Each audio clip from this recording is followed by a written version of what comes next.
Ladies and gentlemen, good morning and a very warm welcome to each and every one of you.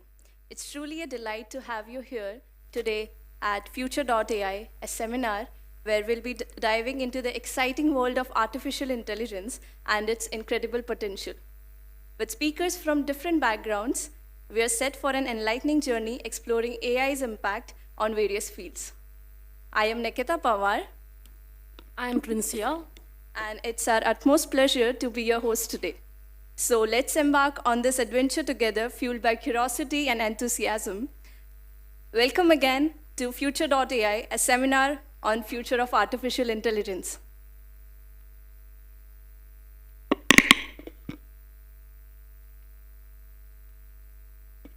As the sun climbs higher, marking the inception of a promising day, we begin with an introduction of this event designed to unfurl the countless opportunities AI promises.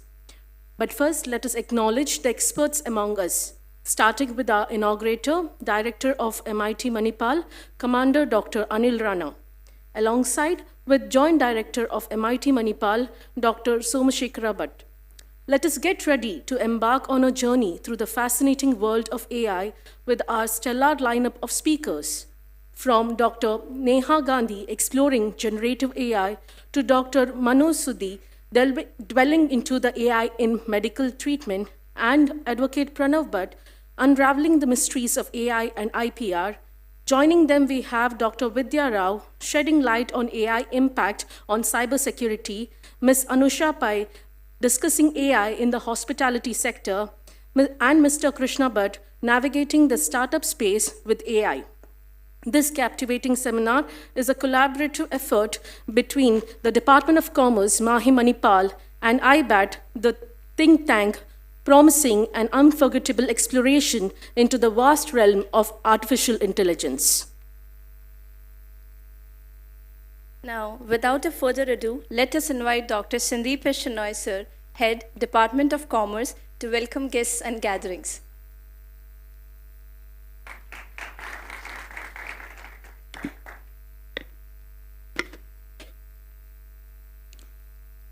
Very good morning to all of you. Good morning. I can't hear. Good morning. Yes, very good morning to all dignitaries sitting in the audience, students, invitees, organizers, and all those who are present here.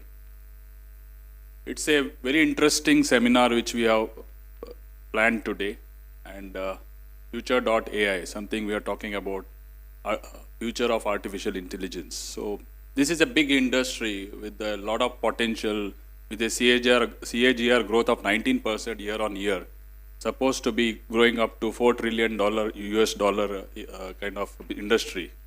Lot of potential, lot of changes happening, and we need to know how these changes are going to impact us. There are several challenges which come with this kind of growth in technology. At the same time, there are so many benefits which accrue out of it. So we need to understand all these aspects, so that we need to create an awareness, how it benefits us, how we can take benefit. At the same time, what may be the challenges, how we need to take care of those challenges. So we have to know all these aspects. We should look at it in a holistic manner. That's where this seminar will help you to understand different applications of AI in different fields, and definitely how these experts will give you throw some light on how the applications happen. And this seminar will definitely create that awareness where you can further explore how you can, as an individual, explore the benefits of AI. So with these few words, I welcome the inaugurator of this session, Commander Dr. Anil Rana, Director MIT Manipal Mahe, who is going to speak on leadership in the age of AI. I request Nikita to hand over a floral welcome to Dr. Rana.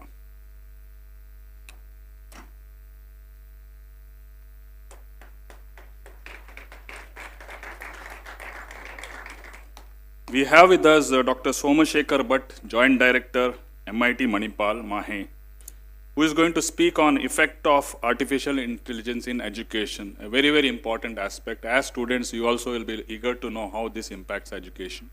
And we'll be learning many things from his interaction. So welcome you, sir, to this session. I request Nikita to hand over a floral welcome.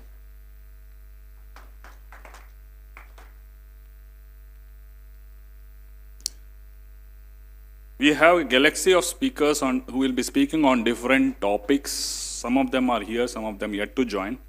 So we have Dr. Neha Gandhi, who is going to speak on future of generative AI.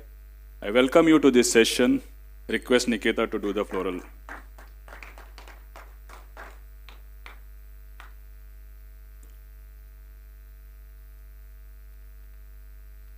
We have Dr. Manu Sudhi, who is going to speak on AI in medical treatment. A very, very interesting topic. I welcome you to this seminar.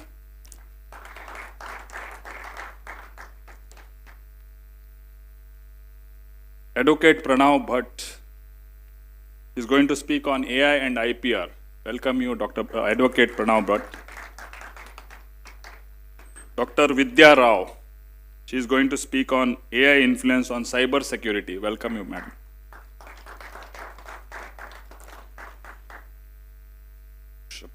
Anusha Pai will be speaking on AI in hospitality. Yes. Welcome you, Anusha.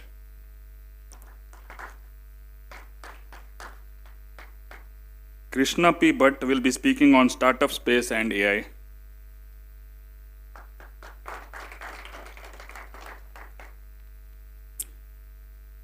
Nitish Naik is, I think, is going to join sometime later. He's going to speak on AI in research. So, yeah, we have Dr. Jairaj, an invitee. Welcome, Dr. Jairaj. I welcome CA Rajaram Shetty, President, IBAT. Welcome you, sir.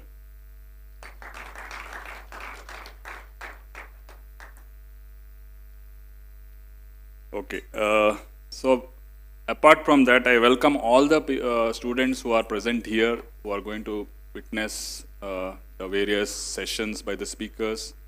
And I request you to also interact and get your doubts clarified when time permits. And definitely explore these topics and try to understand them in more depth. This is just an initiation. There are a lot of things to learn. And definitely the learning starts, and the more you explore, the better you will be aware about these topics. So we need to be aware about this. We need to live in the present. Otherwise, it will be very, very difficult to sustain in the future. So with these few words, I welcome all you to this session. I'm sure that this session will give you a lot of good learnings, and I wish you all a good day. Thank you.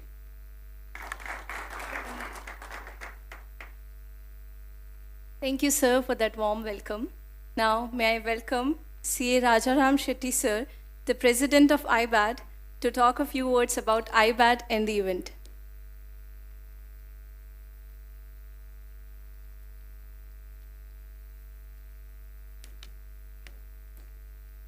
Good morning to everybody. Being the President of IBAT, I would like to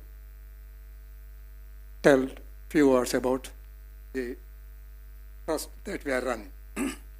IBAT is not for profit voluntary public charitable trust, a think tank dedicated to providing a platform for policymakers, technologists, academicians, and industry leaders. Our goal is to facilitate meaningful debates, discussions, and sharing of insights on contemporary management, technical, geopolitical, and economic issues facing both India and the international community. IBAT engages in research and advocacy across various domains, including management, both general and specific, social policy, economic, geopolitics, technology, and culture. The European Union recently passed the Artificial Intelligence Act, which introduces a risk-based categorization of artificial intelligence systems and mandates stricter regulations for higher risk applications in critical sectors like banking, education, and infrastructure, underscoring the need for such discussion. These systems require accuracy, human supervision, and continuous monitoring to ensure their safe integration into society. In the light of AI's increasing impact on individuals' everyday lives, we are organizing the seminar Future AI. This event will feature a diverse lineup of speakers from different sectors of society, reflecting on the significance of EU's pioneering legislation. I am sure you will enjoy all sections. As you know, artificial intelligence system, it's artificial, and that intelligence is now being spread all over and in various aspects, and therefore this artificial intelligence system is a system which talks about the thinking, the brainstorming, and we have to understand. And in the recent our management session, we decided to see that this is spread, and our youngsters, general public, are given an insight on this particular aspect, artificial intelligence, and therefore everything is artificial. Now life is artificial. People behave in an artificial manner. People smile, of course, artificial. And all these things are taking place, and therefore this artificial intelligence system, we have to understand, and we have to understand the intricacy, and we got here galaxy of speakers who can do justice to this particular our seminar. I, on behalf of the organization, welcome you all once again. Thank you, one and all.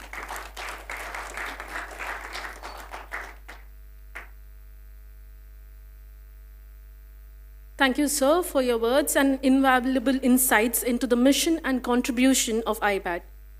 A tradition that symbolizes knowledge and enlightenment, I kindly invite Dr. Anil Rana, sir, to kindly inaugurate this event by lighting the lamp in order to illuminate our path forward. May I request Dr. Somashekar Bhatt, Dr. Sandeep Shenoy, CA.K. Rajaram Shetty, Dr. Dasrat Raj Shetty, Dr. Vikram Baliga, and Dr. Jayaraj to kindly join him.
Thank you, dignitaries. I request the speakers to join the dignitaries for a group photograph.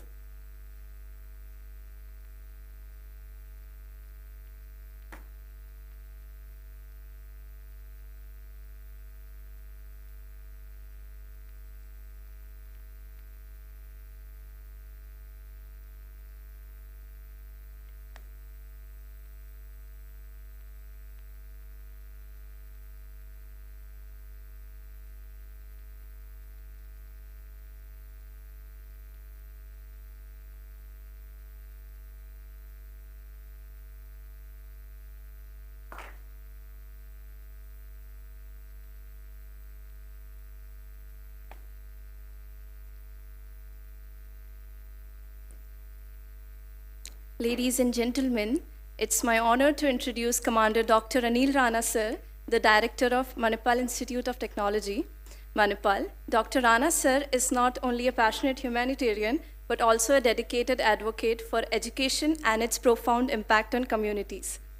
With a wealth of experience spanning various prestigious roles in defense and in academic that include the role of Vice Chancellor at Oriental University and Dean of Academics at Bharatiya Skill Development University, and many more. Sir has been instrumental in shaping the landscape of education. His leadership is characterized by the commitment to experiential learning, empowering creative minds to thrive in the ever-evolving world.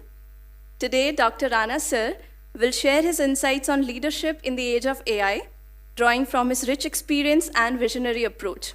Sir, we are grateful for your presence, and to mark the beginning of the special occasion, please join me, Commander Dr. Anil Rana, sir.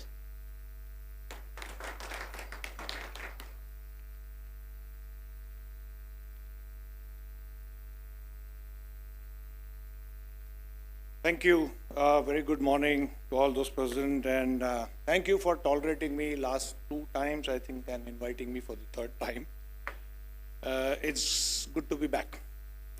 So 5 years ago, there was this small post I had shared on my Facebook page, and those days I was in Jaipur, and it said, I have enough number of experts in artificial intelligence.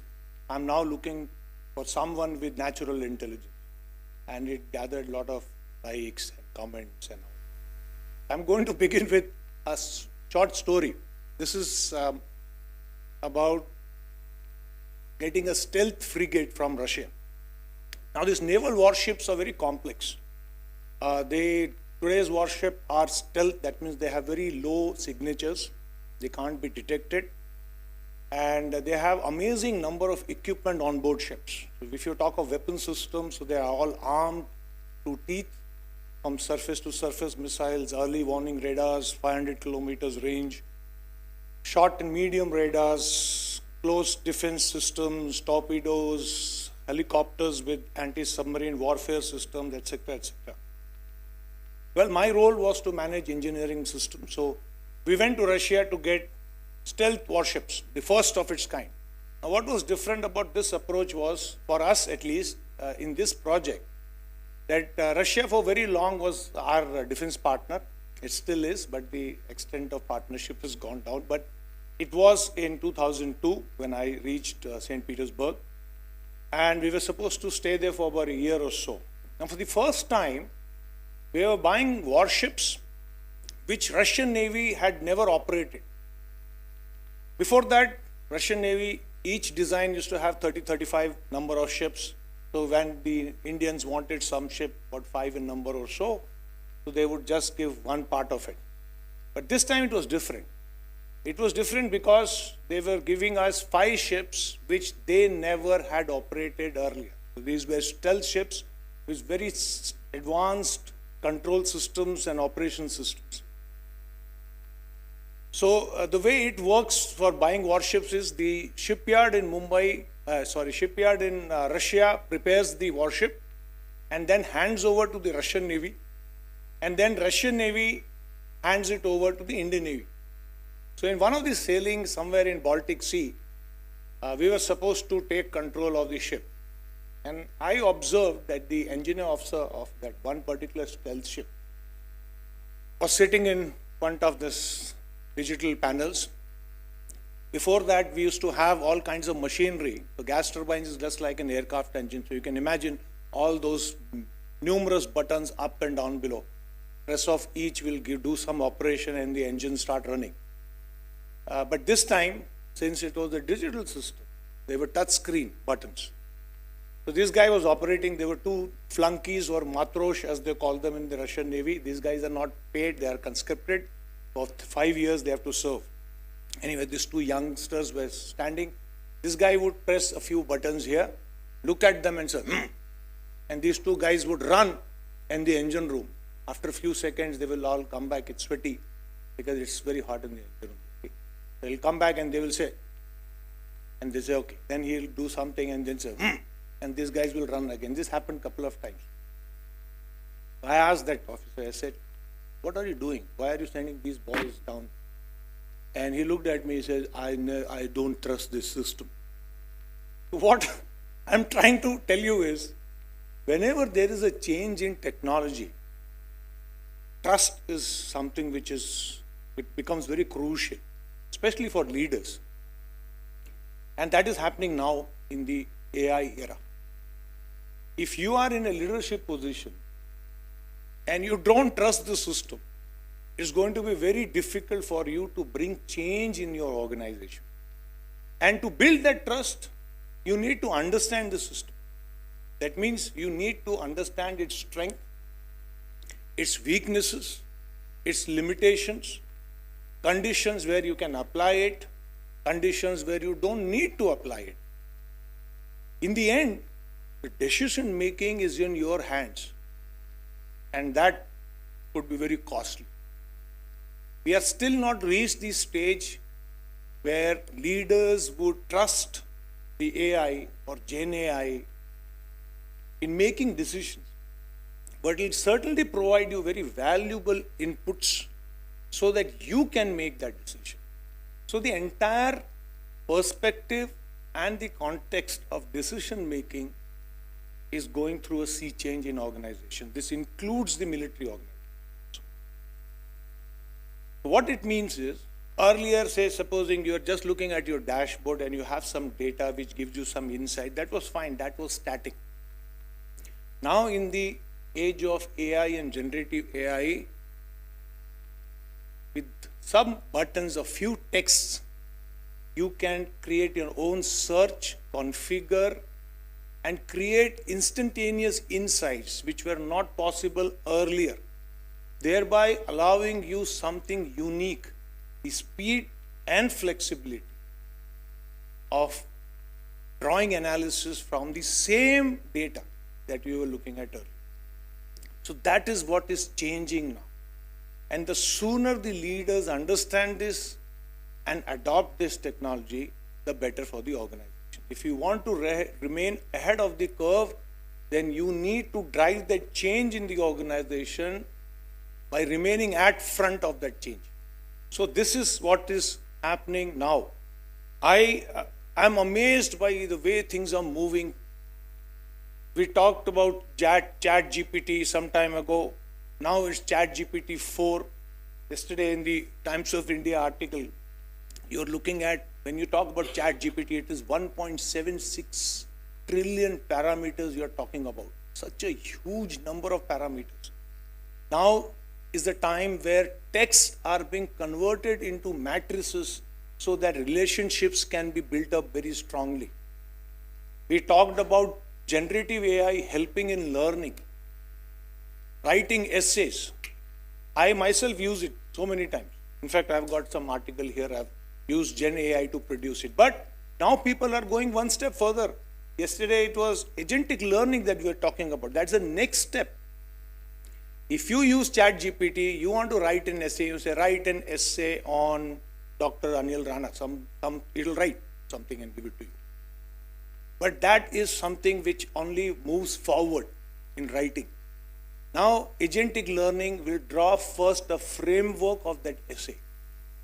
It will look at what are the modules it is going to put in, and then it will write text in each module, revise it, and then present it to you. It will also understand as to what kind of writing style you prefer, so that the essay that you wanted to write, allowing your tool to write for you, is exactly the way you like it. You can see how things are going to change. We are talking about modules or packages which are ready-made. We had a discussion yesterday or day before with NVIDIA. They have these ready-made foundation models available to help you in healthcare, to help you in autonomous vehicles, to help you in business analytics. So that means these modules are already there, prepared for you and given on the plate. All you got to do is feed in some data and find the analysis. You can always tune the parameters. When you look at parameters, what are they? And the very nice way to put it was, again in the Times of India, it says, in a stereo system, parameters are nothing like knobs. They're like knobs where you change the bass and treble and all that. And you want to listen to the music. Same way, these models are ready-made for you. Change the parameters a little bit here and there, and it will give you new analysis. So if I want to use AI now for my autonomous vehicle to maybe train the car to run, the model is already available, packaged and given. Of course, in Indian road conditions, we'll need to tune a lot of parameters, isn't it? Because there'll be some idiot who will always come in reverse direction. So therefore, these models are already available. Zoom calls. You are attending a meeting, you are having discussion, 4 or 5 people in maybe Zoom call, and you want minutes to be prepared. The tool will give you just like that.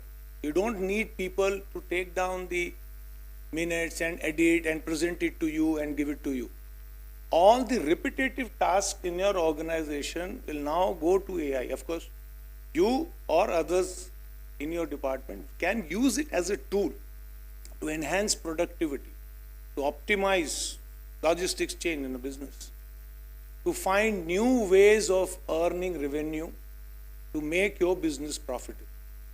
So this is the era we are living, and as leaders, like I said, you need to build trust, you need to understand the strength and the weaknesses. The sooner we do it, the better. Thank you. Jai Hind.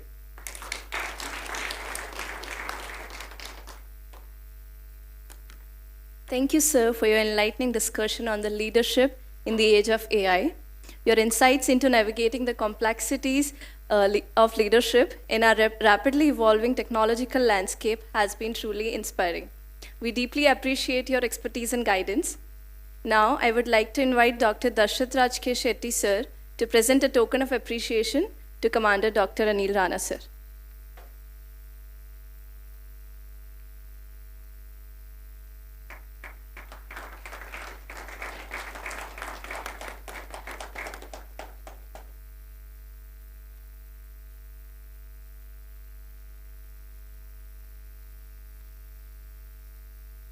Thank you, sir. It is my privilege to introduce our next distinguished keynote speaker, Dr. Somashekara Bhatt, the Joint Director of MIT Manipal. With a rich academic background, including a PhD from IIT Madras, Sir has been an integral part of MIT since 1995, contributing both academically and administratively. His dedication to education is evident through his guidance of research scholars and numerous undergraduate and postgraduate students. Sir's expertise extends to the establishment of the National MEMS Design Center and his significant contributions to journal publications and conference presentations. Beyond academia, Sir's commitment to community service is commendable as demonstrated through his involvement in disaster relief efforts and initiatives like setting up a community FM radio station in Manipal. Today, he will be sharing insights on the effect of AI in education, drawing from his extensive experience and passion for innovation. Please join me in welcoming Dr. Somashekara Bhatt, sir.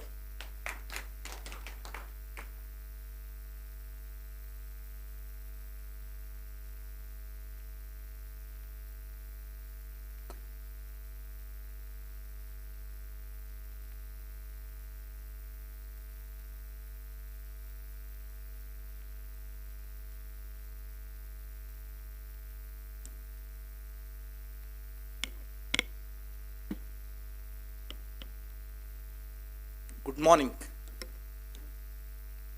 So I am given a topic on which I am the ignorant person, in the sense that I have not personally experienced all these tools till now.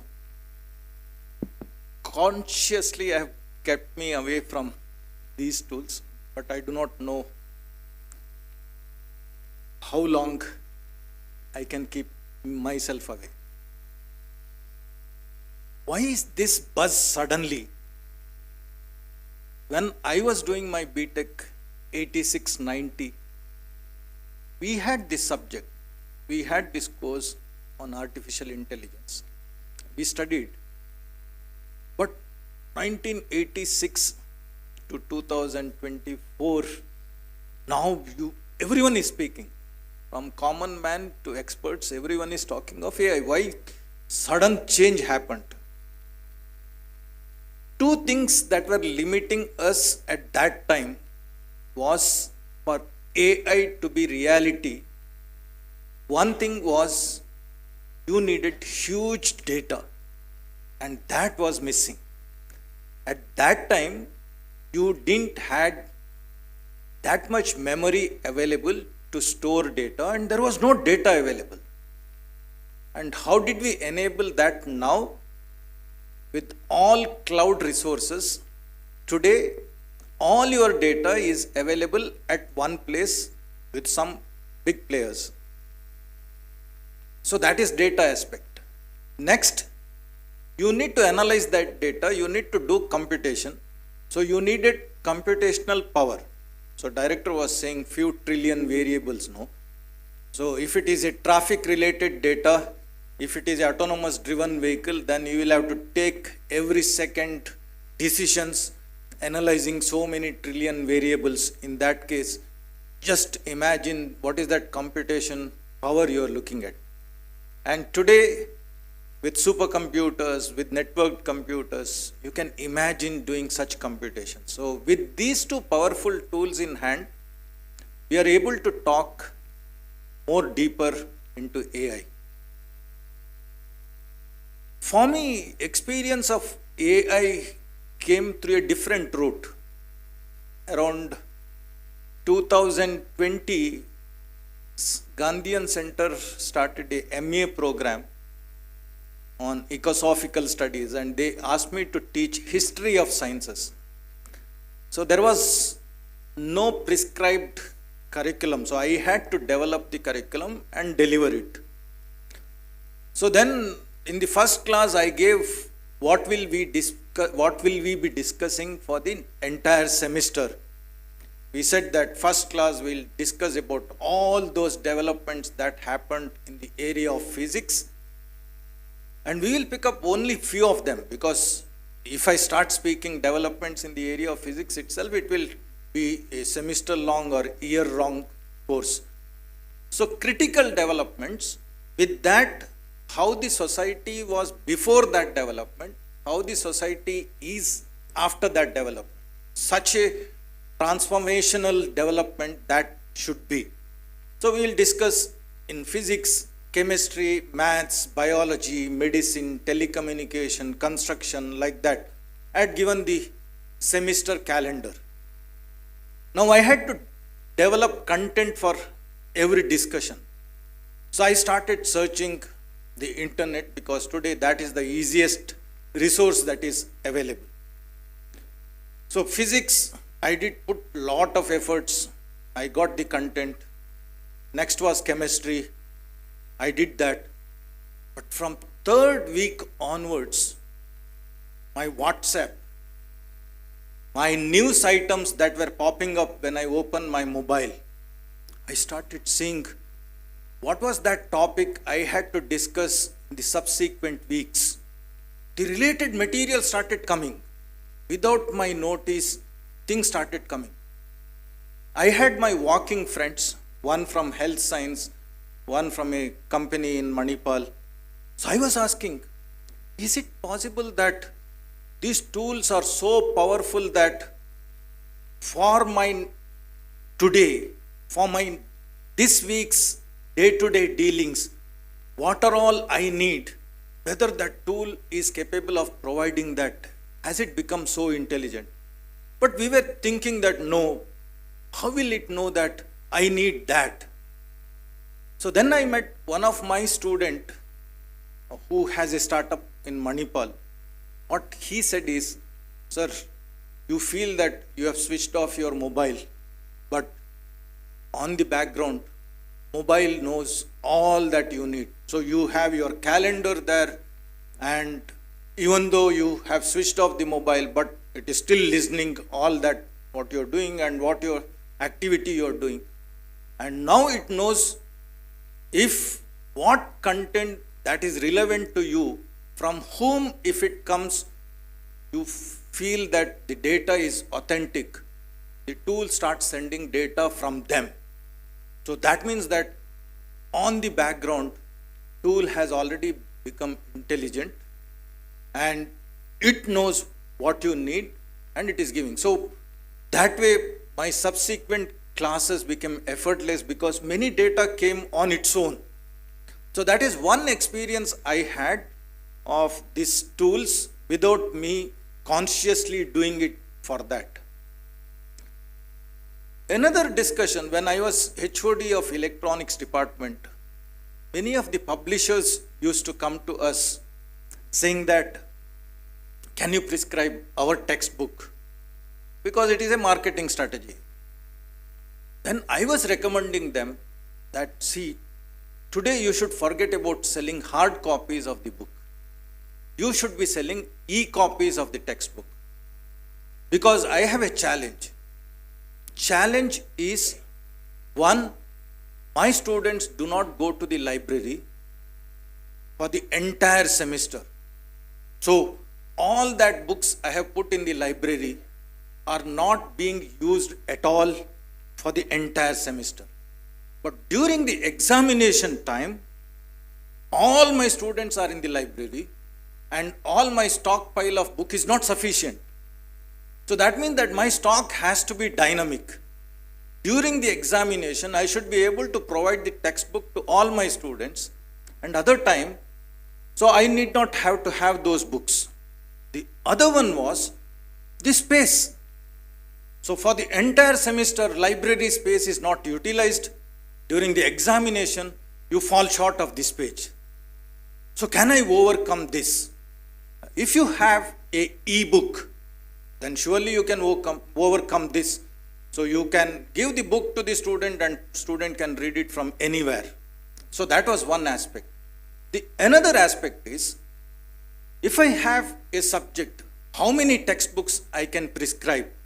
How many textbooks I can request the student to buy? It is not necessary that all that content I want to deliver is available in one textbook. In that case, my textbook should also be dynamic textbook, in the sense that for this chapter, I subscribe this particular author, for this chapter, I subscribe another author, and the publisher should be collate that and give me the book, again dynamically. During the examination time, I may order for 200 books for 1 month. The other time, I will order only 5 books. So that is the dynamism. You can bring it once if you go to the e-book. So that is reading part. Now delivery part again. Whenever we used to go for admission, parents used to ask, sir, what is that difference between, say, top institutions, especially they ask about Indian institutions like IITs, NITs, and institution like MIT. You say that you look at the curriculum, IIT curriculum is same as NIT curriculum and MIT curriculum is same as that. The difference will be in the delivery. A IIT professor may into much deeper. At MIT, probably I may wish to take to that level, but my student may not be prepared to go to that level. So there is a difference in delivery. But for a student, there might be some very, very brilliant student and there might be some weaker student. For a brilliant student, if he wants to get exposed and if I am not prepared to expose him to that stronger or depth of subject, can I provide additional material? So today with AI, such an opportunity is there. You can use ChatGPT or Copilot and ask, this is my course structure. Can you, what I have prepared, can you help me to make it better? Tool can do that. And for that, this is my content. Now I want to make it better by adding best of the best content that is available in the network. Can you help me in doing that? Today, the tool can do that so that any student who is prepared to go to the depth, I can curate that content and give it to the student. Again, few years back, we had one strange challenge. It is a challenge in every institute. The elective subjects. When we offered elective subjects, since most of the job offerings were in computer domain, every student wanted to select subjects related to computer science. Another one was, most of our students want to go for MBA of post BTech. So they used to go for management subjects. So every department was offering elective, but the computer science department and the management department was getting loaded. And other departments had faculty, but there was no workload. So then what did we do? We said that we will restrict the number. So at the maximum, these many students can go to this elective. And how do we restrict? It is based on CGPA. So someone had better CGPA, went on taking lighter subjects, and their CGPA went up. The someone who had poor CGPA, they got core department subjects and they performed badly, their CGPA went down. And in the process, it created an imbalance. In the process, someone with lower CGPA genuinely wanted to study some subject, was not getting.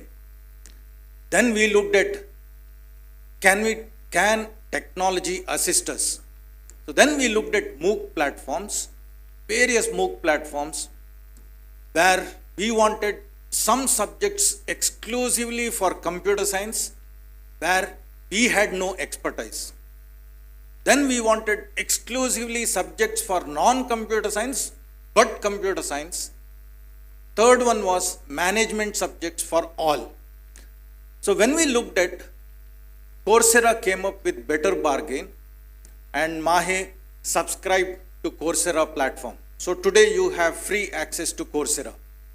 But you find that Coursera itself is ocean, and all that bouquet of courses Coursera offers, all may not be relevant to you.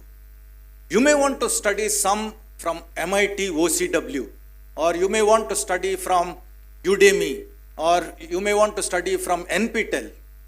Again, so why should I be subscribing to one particular online platform?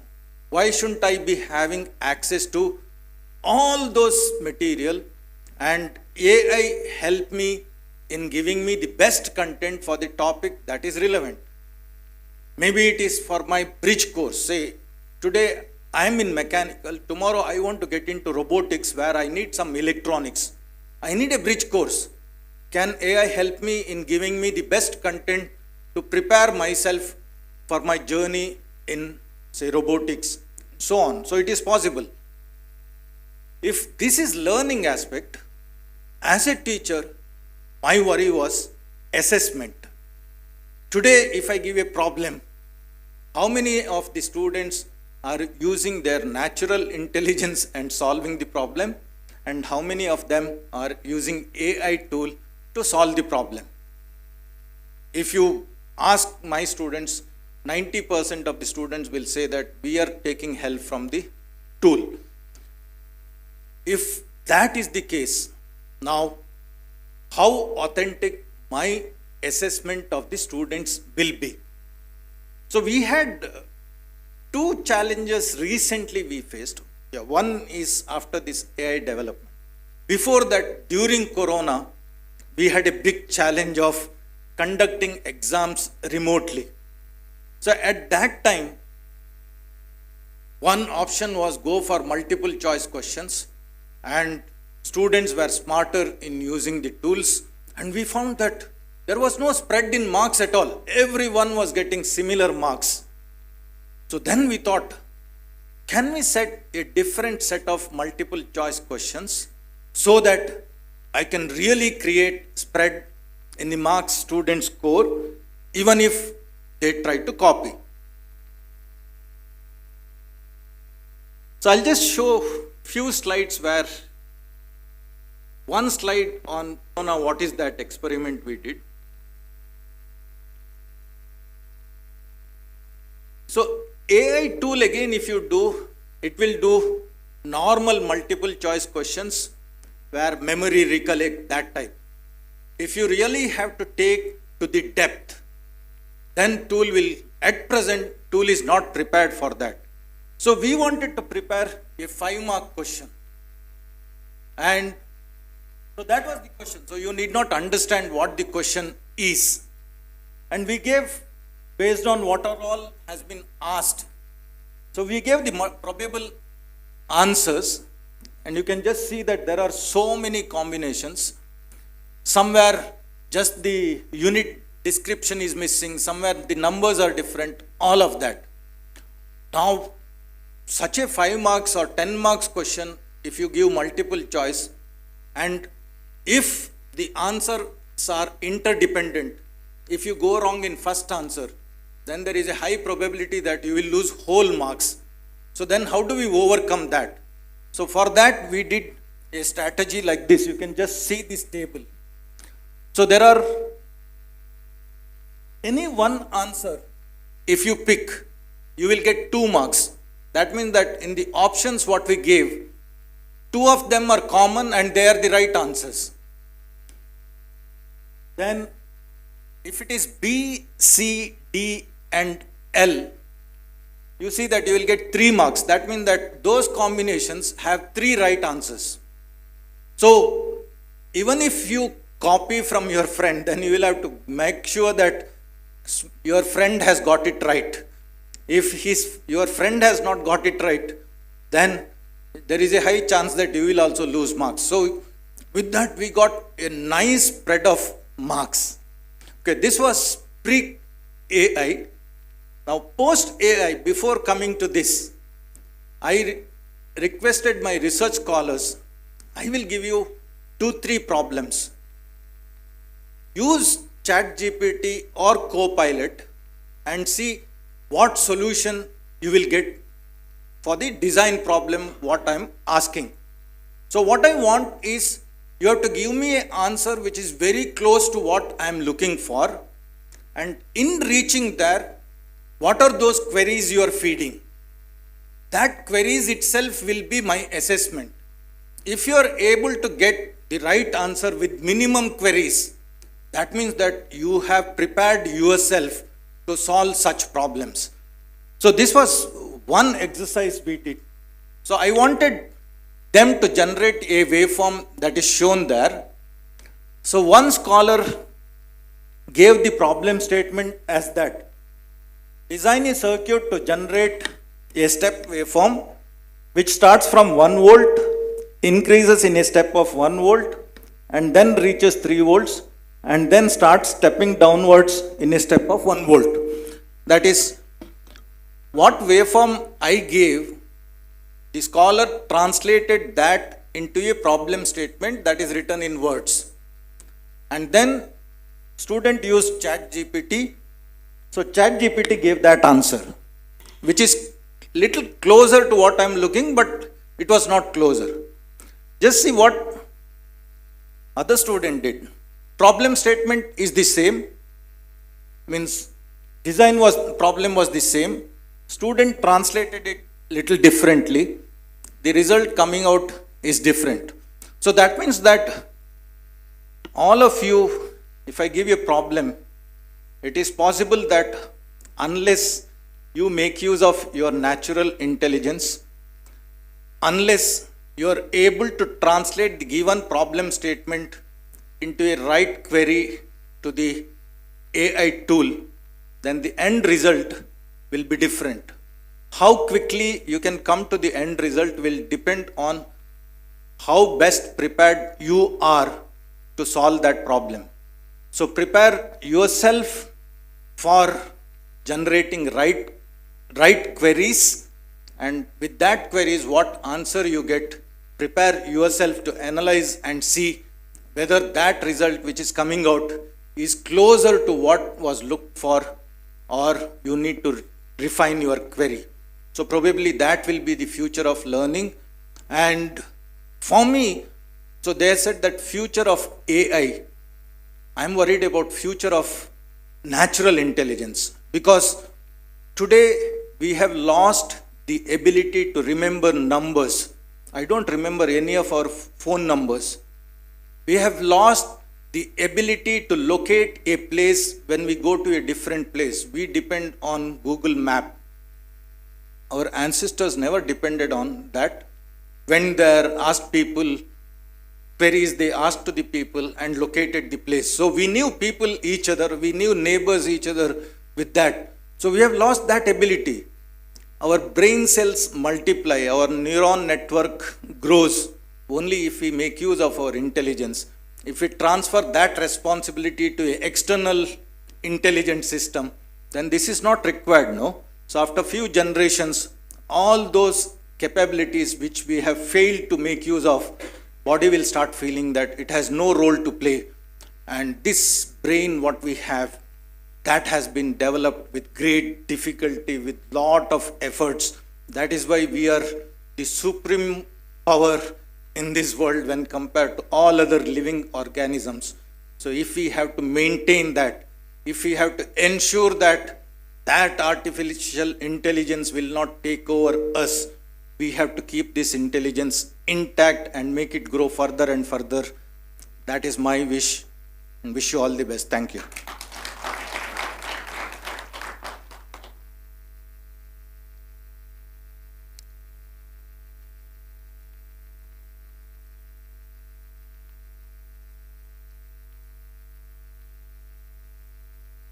Thank you, sir, for your profound insight into the transformative power of AI in education.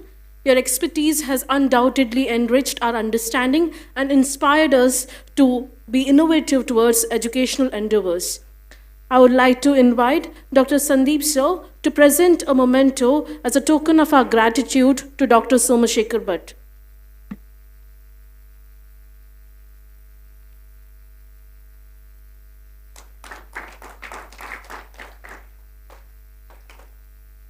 Thank you, sir. Ladies and gentlemen, please welcome our next speaker, Dr. Neha Gandhi ma'am, a seasoned computational scientist to shed light on the fascinating topic of future of generative AI. With over 20 years of experience blending research in both academia and pharmaceutical industry, Dr. Gandhi has been a driving force in understanding molecular interactions and early drug discovery. Her work has not only garnered the recognition in major scientific journals, but also led to chair conferences and serve as an esteemed editor. Dr. Gandhi's passion for innovation and her knack for collaboration promise an engaging discussion. Let's welcome with a warm round of applause to Dr. Neha Gandhi. Thank you, Nikita. Good morning, aspirants. And I would like to start my talk by acknowledging IBAT for giving me this opportunity to talk. Thanks, Dr. Dashrath Rai, Dr. Sandeep, for inviting me.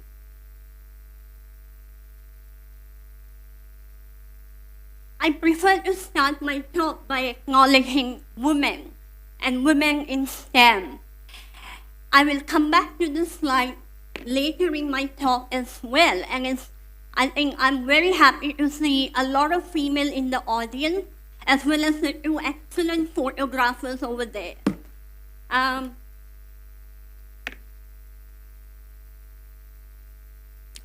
when I moved from Australia to South India, I'm a big movie geek. I enjoy movies. I can watch any movie any number of times. And during my time in Australia, every university used to have a robot called Pepper. Have you heard of Pepper? It's a humanoid. I'm not sure if we have at Manipal here. But this is a humanoid robot which is generally used by universities to learn programming skills. I would again like to refer to what the president of IBAT said about humans are losing. I think we are becoming more self-interested, but I think the robots are gaining some emotional intelligence as well. Now imagine Pepper can do, it can connect with you in a conversation. But imagine if we incorporate, Apple Vision Pro onto Pepper, or incorporate generative AI with Pepper, what will be the future? The possibilities are endless. So what's Gen AI? I think, let me acknowledge what Dr. Somshekhar Bhatt and what Dr. Commander Anil Rana spoke. I think they don't need a presentation like that to speak here for, 10 minutes. I think Gen AI cannot replace natural intelligence or the experience these people have brought to this institution. But yes, I would definitely acknowledge it will improve your productivity. So what's Gen AI? It's mainly churning out text, images, movies, simulations, 3D models. But yes, it's very heavily dependent on data. It's generating new content. Mindful, I'm saying generating new content. I'm not saying generating new knowledge. As I said, I'm a movie geek, and this movie came out perhaps prior to, I think some of the audience here, they were not even born when this movie came out. We all know Steven Spielberg, right, for his work for Titanic. But his excellent work is reflected in a movie called AI, which came out in 2001. It's the story of a robot who is adopted by a family, and when their son recovers, the robot feels left out. He makes every possible attempt to connect with the family again. Again, the connection of robots with humans. But what I enjoyed the most, I watched this movie Wall-E in Australia. I think this generation reads a lot of Mills and Boon's kinds of romantic novel. And here is a story where we have a robot called Wall-E, who is nothing but, a garbage scraper. And then he meets a robot called Eva, and they fall in love. Again, connections of emotion. But, this is like almost 2 decades ago. With Gen AI, right? Now we are moving away from Wall-E, inspired by Wall-E, to DALL-E. And what is DALL-E? If you see the gentleman there, he's a Spanish artist called Salvador Dali. And then he OpenAI, which is obviously, as you know, ChatGPT, right? It comes from OpenAI. The same company, they came up with DALL-E, combining DALL-E plus E for Wall-E, and it's an excellent tool. It used to be free, but now you have to take a subscription, creating images from text. So today in my presentation, I will let the movies do all the talking. Look at this image that DALL-E has created. I'm not saying there are no other tools that can generate or that cannot do the same job. Yes, there are tools like Midjourney. There are tools from Google as well, right? But as Dr. Somshekhar Bhatt, as he showed an example of ChatGPT, it all depends how you describe your narration, right? So here is an image from Delhi. A woman in red. Again, a selfish salesperson. You have all the background information as well. Now imagine what you can do with this. Can you create animations? I think if you look at Japan, they have a whole series of animations, right? So can we use this technology for media? Can we use this technology for creating animation? Yes, certainly. So let me introduce you how does all these programs work? How are they converting text to images, right? And again, they are very much data hungry. So OpenAI collected millions of images from the internet. They have to obviously refine those images. We want to avoid unnecessary content as well. So they use a classifier, which is basically a deep learning algorithm called CLIP. So what they are doing is you take the images of the internet, use the caption. So most of the images comes with captions, right? So you separate the captions from the images, you create your data set, and you have a machine learning algorithm. Of course, with every technology comes limitation. So with DALI, we are not yet able to combine images with text. So yes, you can generate the image from text, but if you want to put the labels on the image, we can't do that. Now remember my first slide, I started by acknowledging women. Remember, even today, even in Western world countries, we have a bias. If you see, if I ask you to pick up an image which represents CEO or which represents a scientist, most of the software or Google search, they will bring a man as a CEO or a man as a scientist, not a woman. And I think we need to overcome that bias. So yes, in this data set, there are biases as well, right? How do we address those biases? So mathematically, we have to add weight to those algorithms. Of course, we also have ethical concerns here. So what sort of images you would like to allow a user to play with? Okay, we need to monitor violent content as well as content that's biased or displaying any hatred. That should be monitored. There are ethical issues as well. So let's have a look at this app, again from OpenAI. Not that I endorse OpenAI, but I think I will gradually transit. The algorithms they are using is called a diffusion model. And we also use diffusion model in our research at Mahe. So look at the video. Look at the narrative of the text here. If you clearly describe what you're looking for, Sora, which is again based on the algorithm called DALI, can actually convert your text into video. Look at the zoom in features of this video as well. Very clear, very impressive, right? So do you really need to make movies now?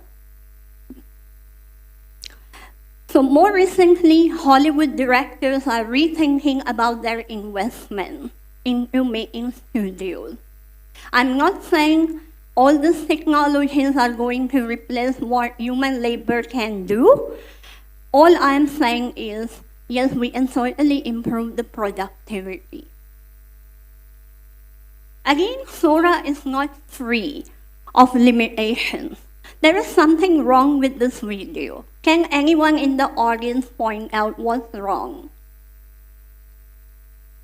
This is a video of, a very good train station in Scotland. But you can see in the video, the train has 2 tracks, which is not true. In Scotland, it's generally 1 track. If you can see on the engine, it has 2 chimneys, which is wrong. It should have 1 chimney. So again, yes, we do have limitations of this technology. It depends what you feed in, right? Now, what are these diffusion models? Sora uses a diffusion model, so it initially creates a noisy image, right? But eventually, you keep refining frame by frame. You keep smoothening the images to produce a very high quality video. Okay? But can we apply the same technology when it comes to real world problems? So moving away from films, TV, media, and so forth, can we apply diffusion model? Yes, certainly, and that's what we do here at Mahe as well. And my area of interest is drug design, and when I talk about drug design, I work very closely with pharma companies, medical researchers. I'm very much into multidisciplinary research, spanning the fields of high-performance computing, machine learning, chemistry, biology, and physical sciences. So you can see that's my field of work. If you want to create a word cloud, you will see all those words will pop up. Now, how do we use this? Where the technology has headed in the last 3 years. And before I tell you, I'm not sure how many people in the audience are doing biology or chemistry here. So let me give you a quick overview of what we actually do. So I work with biomolecules, which includes your DNA, protein, any drug molecule that you work with, nucleotides, RNA, and including some biomaterials as well. But I would like to give an example of protein. You know, this diffusion method that I showed you with Sora or DALI, what are we doing? We are converting text to image, text to video. Same thing applies here. When I look at protein, it's a one-dimensional sequence, right? So it's just a text of characters. And then those proteins have two-dimensional and three-dimensional structures. So you can see that's the 3D structure of the protein, and that's the four-dimensional structure of the quaternary structure of the protein. And for the last 50 years, the field, had an unsolved problem. Can we predict the structure of the protein if we know the text? Yes, of course, now that's possible with DeepMind's AlphaFold algorithm, which uses deep learning as a method. Now, deep learning algorithms behind the scene, they can have transformers, Gen AI, mostly a number of statistical algorithms, right? And here, to keep it short, not to bug the audience with a lot of jargon, but you can see below, we start with a lot of sequences of the protein. So there is a database of sequences of protein. There is a database of experimentally solved structures of the protein. And why is it important to solve new structures? So if you see, human genome came out 20 years ago. But then, even now, how many drugs do we have to treat a number of diseases? Very few. So I think it's very important, if we know the structures of the protein, we can target, we can design novel drugs aimed at those proteins. So here you can see how the algorithm works, and if you see the structure in green versus the structure in blue. So the blue structure is the experimentally solved structure, whereas the green one is predicted by the algorithm. So that was deep learning, which is a subset of AI. But how can we use diffusion models to predict the structure of protein? Look here, all the atoms here are disconnected, right? So the figure on this side, the left-hand side, you can see all the atoms is a single structure of the protein. The algorithm is predicting, it just came out in December 2023. So it's predicting the structure of the protein from disconnected atoms. On the other side, you see there is a molecule present over there. And then it's trying to build the rest of the structure of the protein. That molecule is actually the technology that can be used in biosensors. You can actually figure out a machine which is called a biosensor, what molecules it can recognize. And as I mentioned, I work very much into drug discovery, and we have an algorithm. So we use a process called molecular docking, which is nothing but you have the structure of protein, and you are trying to identify what molecule, what chemical compound will interact with this protein and can become a drug, right? So now we have moved away from a simple Monte Carlo method to a diffusion model here. Have a look at this. How does the diffusion model look like? So it's actually trying to, so the idea here is not to accurately model something, but the idea is, can we identify the pocket where the drug can interact? And when you look into the experimental data, yes, it can. Now, what we are doing here at Mahe in collaboration with Deakin University, we are applying this, so without the need of the protein structure, we are trying to come up with a new flavor of generative AI called HeFlowNet.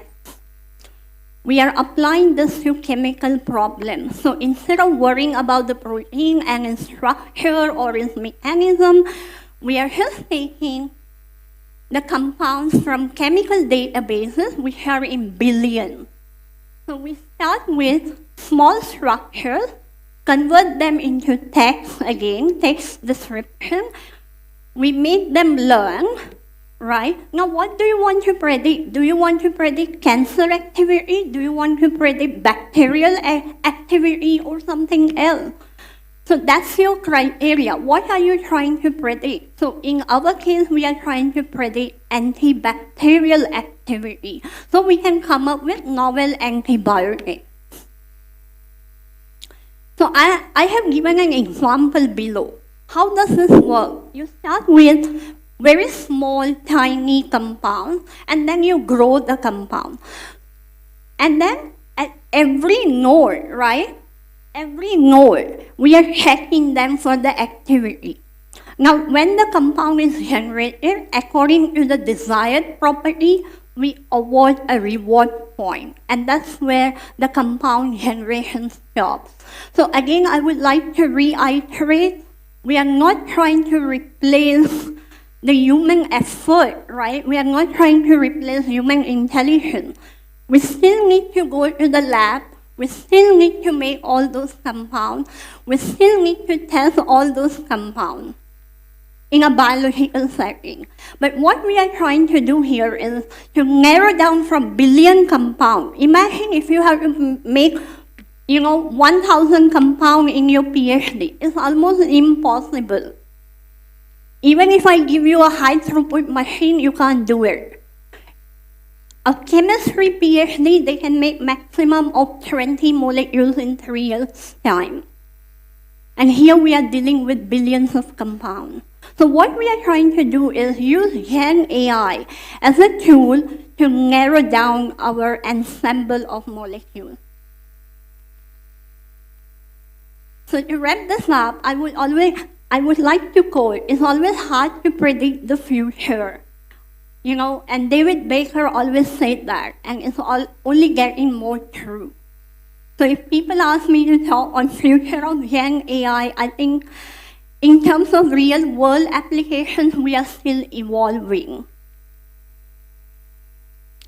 Again, I see Gen AI as something similar to what Microsoft did when they came into, existence some 40 years ago. It's not here to replace your jobs, but I think it's here to help you improve your productivity. Again, don't read too much into all the Gen AI models. I haven't covered all the mathematical descriptions, but there are different flavors of generative AI as well.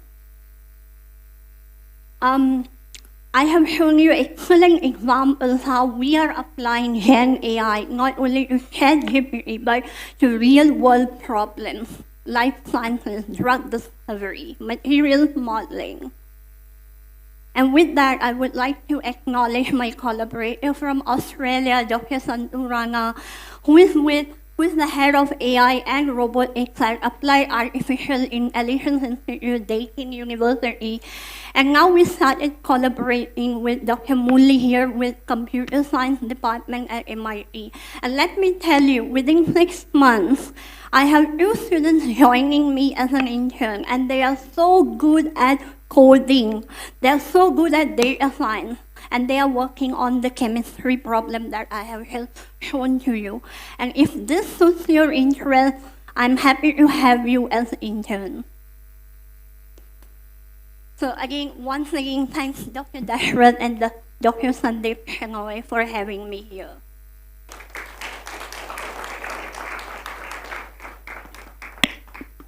A heartfelt thank you to Dr. Neha Gandhi for that enlightening talk. Your words has not just informed us, but inspired us to think beyond the conventional boundaries of creation. I request Dr. Vikram Baliga, sir, to present a memento to Dr. Neha Gandhi as a token of our gratitude.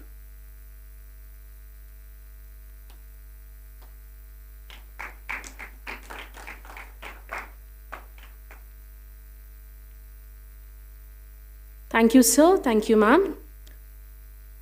We have with us Dr. Manu Siddhi, our next distinguished keynote speaker, and uniquely qualified medical professional, board certified in emergency medicine and Ayurvedic medicine.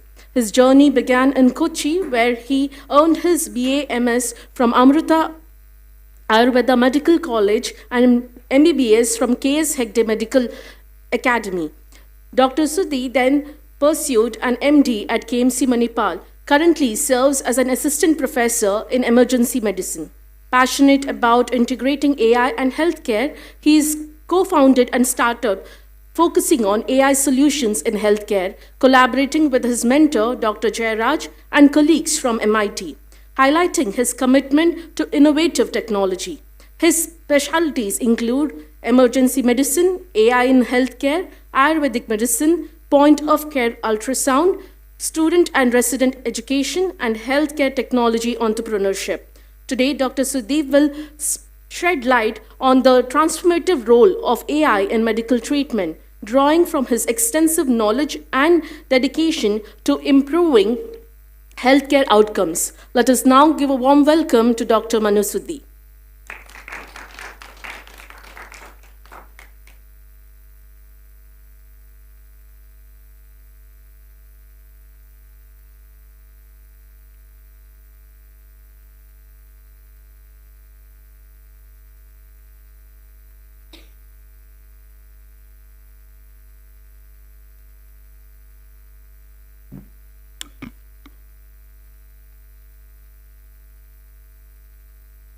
Thank you, Princia, for that great introduction. Good morning, everyone. Good morning, esteemed colleagues, distinguished guests, and organizers of the seminar on AI. I'd like to extend my gratitude to the organizers for the opportunity to speak today. I am Dr. Manu Sudhi. I'm an assistant professor in the Department of Emergency Medicine, Kasturba Medical College, Manipal. And today I will be discussing on the transformative role of AI in healthcare. I have no financial disclosures. Right from its dawn in 1950s to 1960s, with the era of deep learning in the 2000s, AI has evolved to blur the lines between technology and humanity. So for those who are not very familiar, understanding AI, machine learning, and deep learning, AI is the broadest field. It refers to machines designed to mimic human cognition and actions. A common example would be a self-driving car. Machine learning is a subset of AI. It uses statistical algorithms to parse data, learns from their data, and makes decisions. And good example would be, recommendation systems that suggest products or services to users. And deep learning is the advanced facet of machine learning. It employs neural networks to analyze data with a structure similar to the human brain. This is the technology behind sophisticated image recognition system.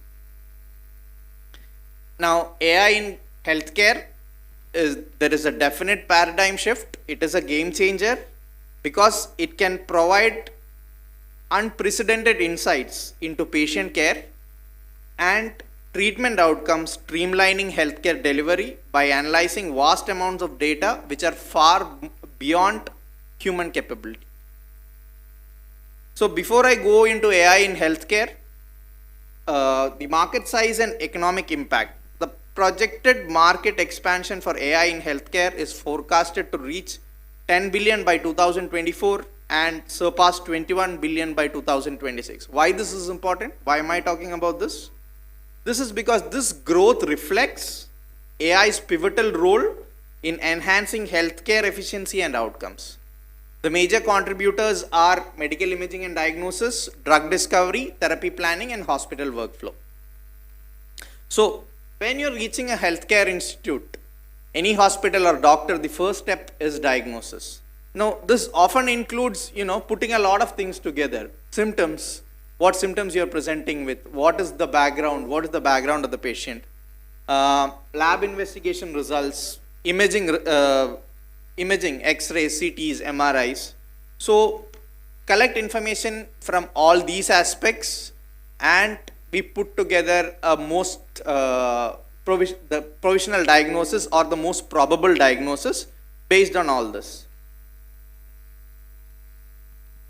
So AI's role in integration of AI in diagnostic process is now inevitable. It's transforming how we interpret symptoms, lab data, and patient demographics. I'll give you an example. So this is the diagnostic algorithm for a patient with hyponatremia or decreased salt, commonly called hyponatremia. This is an algorithm which I've learned and forgotten multiple times. Now, think if for any of you who have come to the ED, this is how it looks like. There are 50 people surrounding you, always. There are, you're listening to 10 questions. And what essentially happens is, that algorithm, it becomes like this in my mind. What can this lead to? This can lead to misdiagnosis. It can lead to, mistreatment as well. So this is where AI can really come in and help us. So what physicians do is algorithm-based diagnosis, and application of AI has been inevitable in this regard. To quickly take you through few steps in diagnosis, I'm not going to go through the whole detail because of time constraints. I'll talk about radiological diagnosis and pathological diagnosis or tissue diagnosis.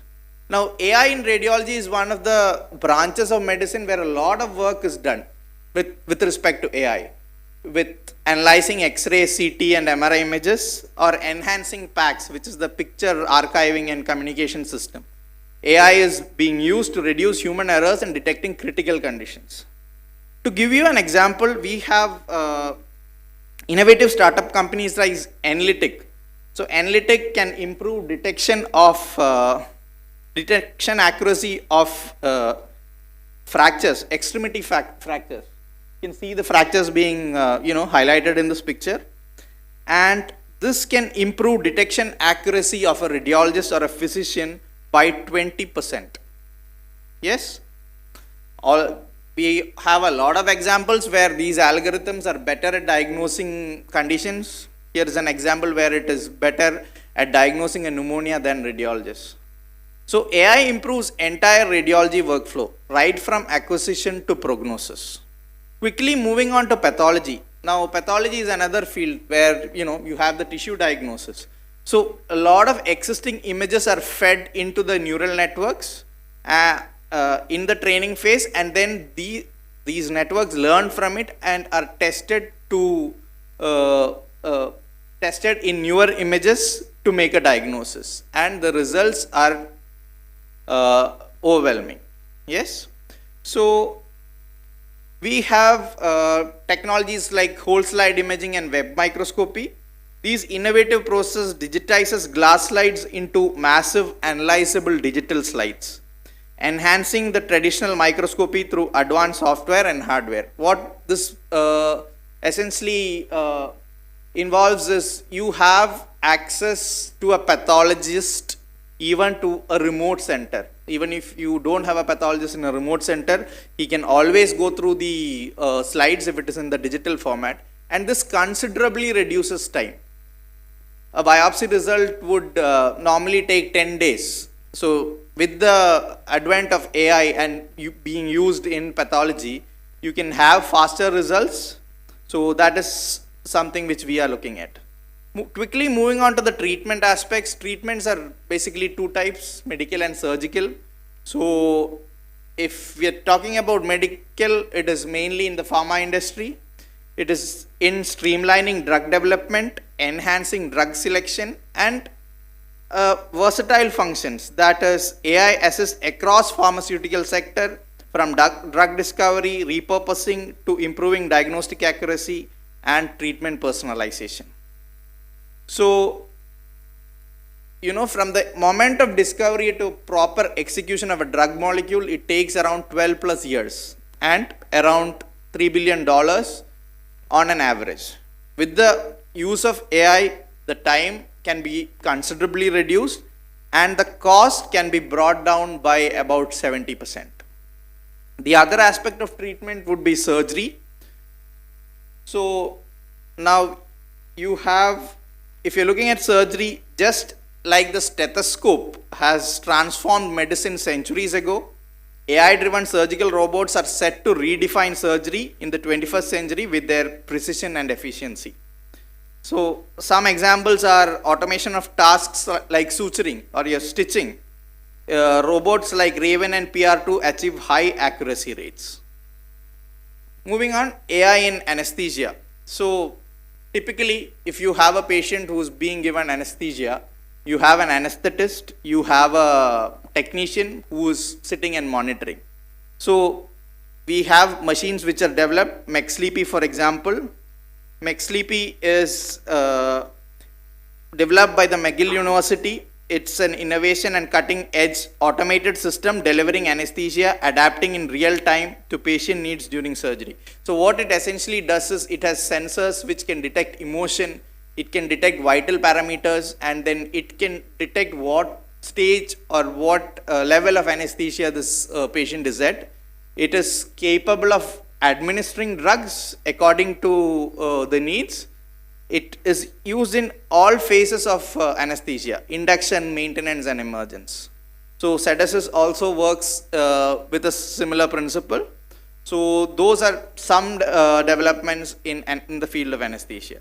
If you are looking at public health, the biobanking in cancer research, India's Imaging Biobank for Cancer, which is backed by Niti Aayog and Department of Biotechnology, it is aiming to build a database of cancer-related radiology and pathology images for more than 20,000 profile of cancer patients with a focus on major cancers in India. Also, they're looking at predicting disease outbreaks and early intervention. This is very interesting. This is the spread of epidemics can be detected early, tracking online queries on disease symptoms on social media such as Google search and Twitter. So these are few examples where they've actually looked at social media based surveillance systems for healthcare using machine learning. Yes.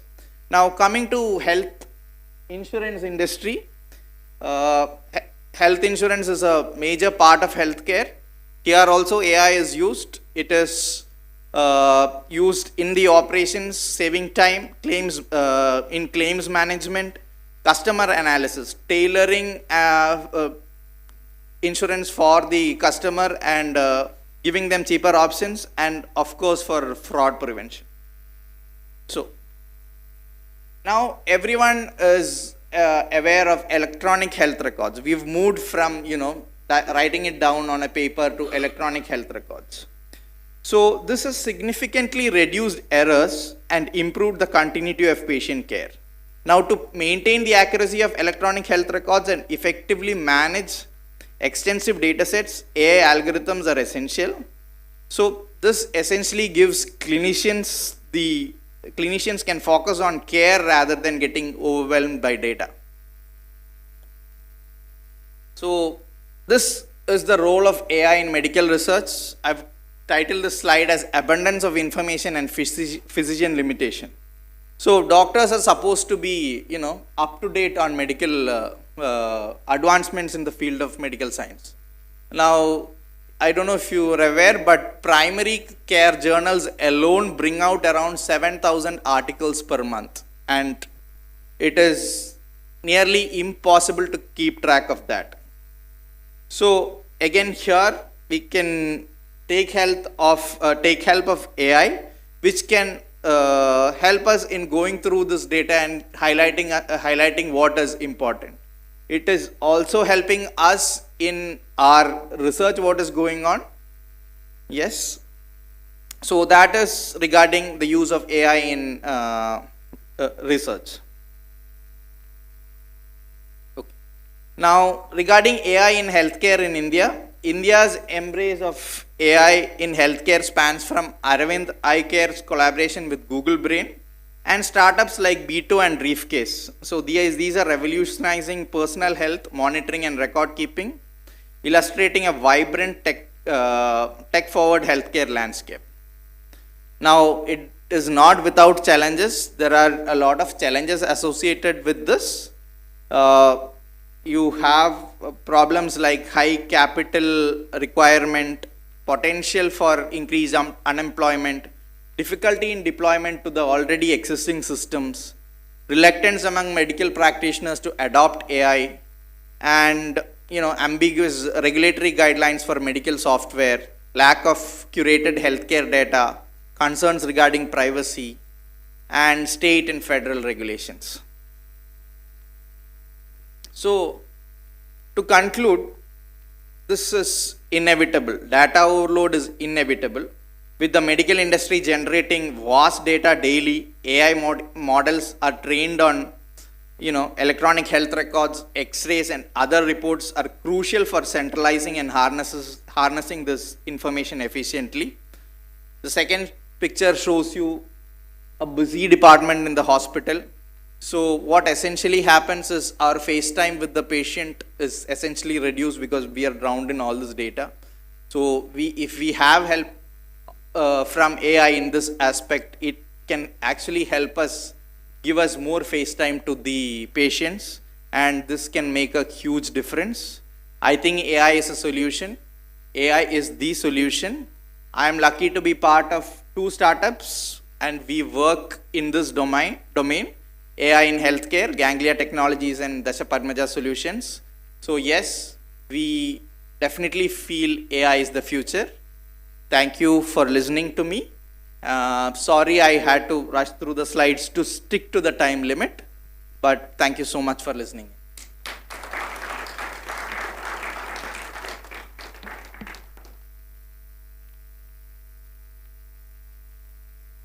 Thank you, sir, for your compelling insights into AI's transformative role in medicine.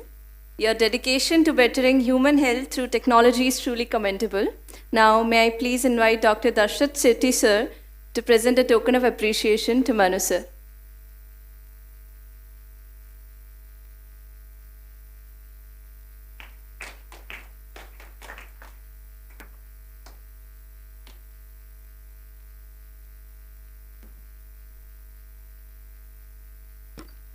Next up, we have our esteemed guest speaker.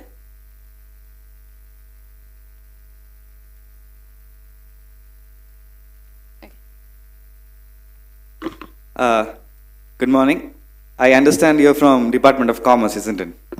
So something related to trade and commerce. Let's have some quick activity. Okay, it's going to be a quick quiz. Okay, it will have 3 questions, and whoever tells the right answer will be given a prize. Something interesting, isn't it? Okay. The first question is like this. Can anybody, using the natural intelligence, please keep your phones inside. Okay. In Bollywood industry, can anyone name when the concept of AI and robotics was first introduced in the Bollywood? Wrong answer. Yes, correct. Yes. I request Dashrath sir to hand over the prize.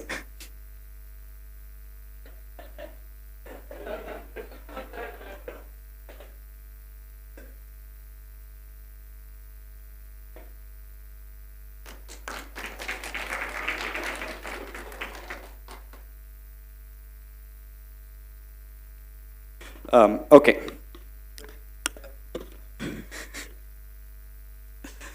Second question. In a Hollywood film, okay, the 3 laws of robotics were firstly cited, and they were considered further to be a point of computer science and robotic research. And that movie was an instant hit, and the lead actor was Will Smith. Can anybody name the movie? One person. Whom can I see? Somebody has to raise the hand and answer. They will get a prize. Okay, please. I am. No. I Am Legend. It's some zombie attack based movie. No, it's not. I don't think so. I is correct. I what? Okay, I robot is the right answer. Who told it? There were so many voices. Can you show it to the camera? It comes here. If it is difficult, okay,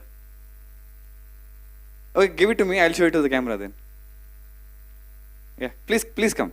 It's on the dynamic intersection of startup space and AI. Please join me in welcoming Mr. Krishna Bhatt, sir.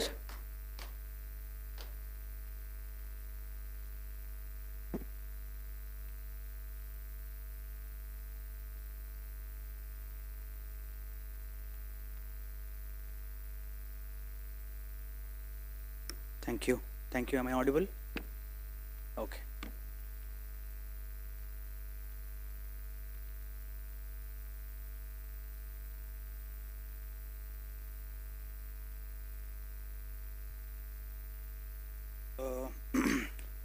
Well, good morning. Very good morning, one and all. So I was told by the organizers to confine it to 10 minutes and not more than that. So assuming that I'll take too much time, but I had to go back and add some more slides so that I can talk for 10 minutes. So I'll basically stick on to things that are not available on ChatGPT and in your textbooks. So I'll say something that is not in your books or that you'll not find on ChatGPT, something interesting and interacting, hopefully. So I'll basically divide my presentation into 3 halves, and the first half would be about incubator because I have to advertise myself. Second half would be about startups because I have to speak about startups, that is why I'm here. Artificial intelligence is something that I'll keep in the end because that is left out, no? So I'll talk in the end.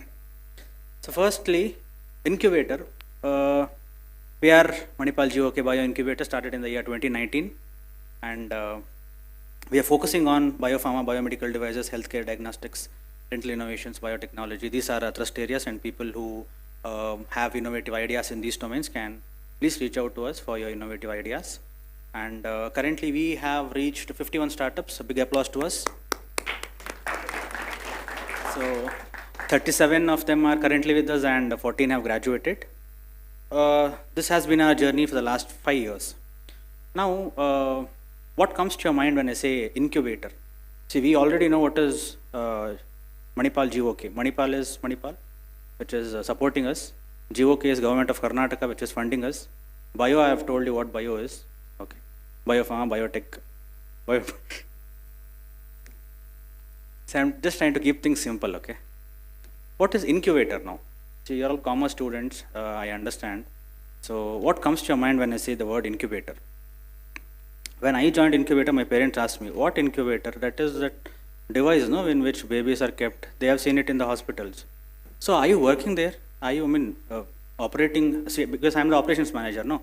So they thought I'm operating this incubator, some servicing guy. So I said, no, I work at an organization. It is different from what you think. But incubator, when we say incubator, this device comes to our mind, right? It's a medical device in which premature babies are kept, which provides them controlled atmosphere. It contributes to the growth of the baby by providing temperature, humidity, oxygen, whatever is required for the baby to grow. So this is the incubator that we thought. Likewise, Manipal GOK Bio Incubator is a place where premature startups are treated like a babies, and we nurture them, care them, pamper them. We contribute to the growth of those premature startups. So this is about us. Now, if you want to be treated like a baby, if your startup want to be treated like a baby, Manipal GOK Bio Incubator is the right place for you, right? So I'll drop my cards here. If anyone wants to get in touch with me, they can call me anytime. So this is a bit advertisement of mine. And see, on a serious note, here incubator can only provide you the controlled atmosphere, but the baby is surviving on its own, on its healthy organs. Likewise, a startup can survive only because of its strong leadership. Talking of strong leadership, we have our flagship startup. Founders of the startups, I'll talk about them. Ganglia Technologies Private Limited,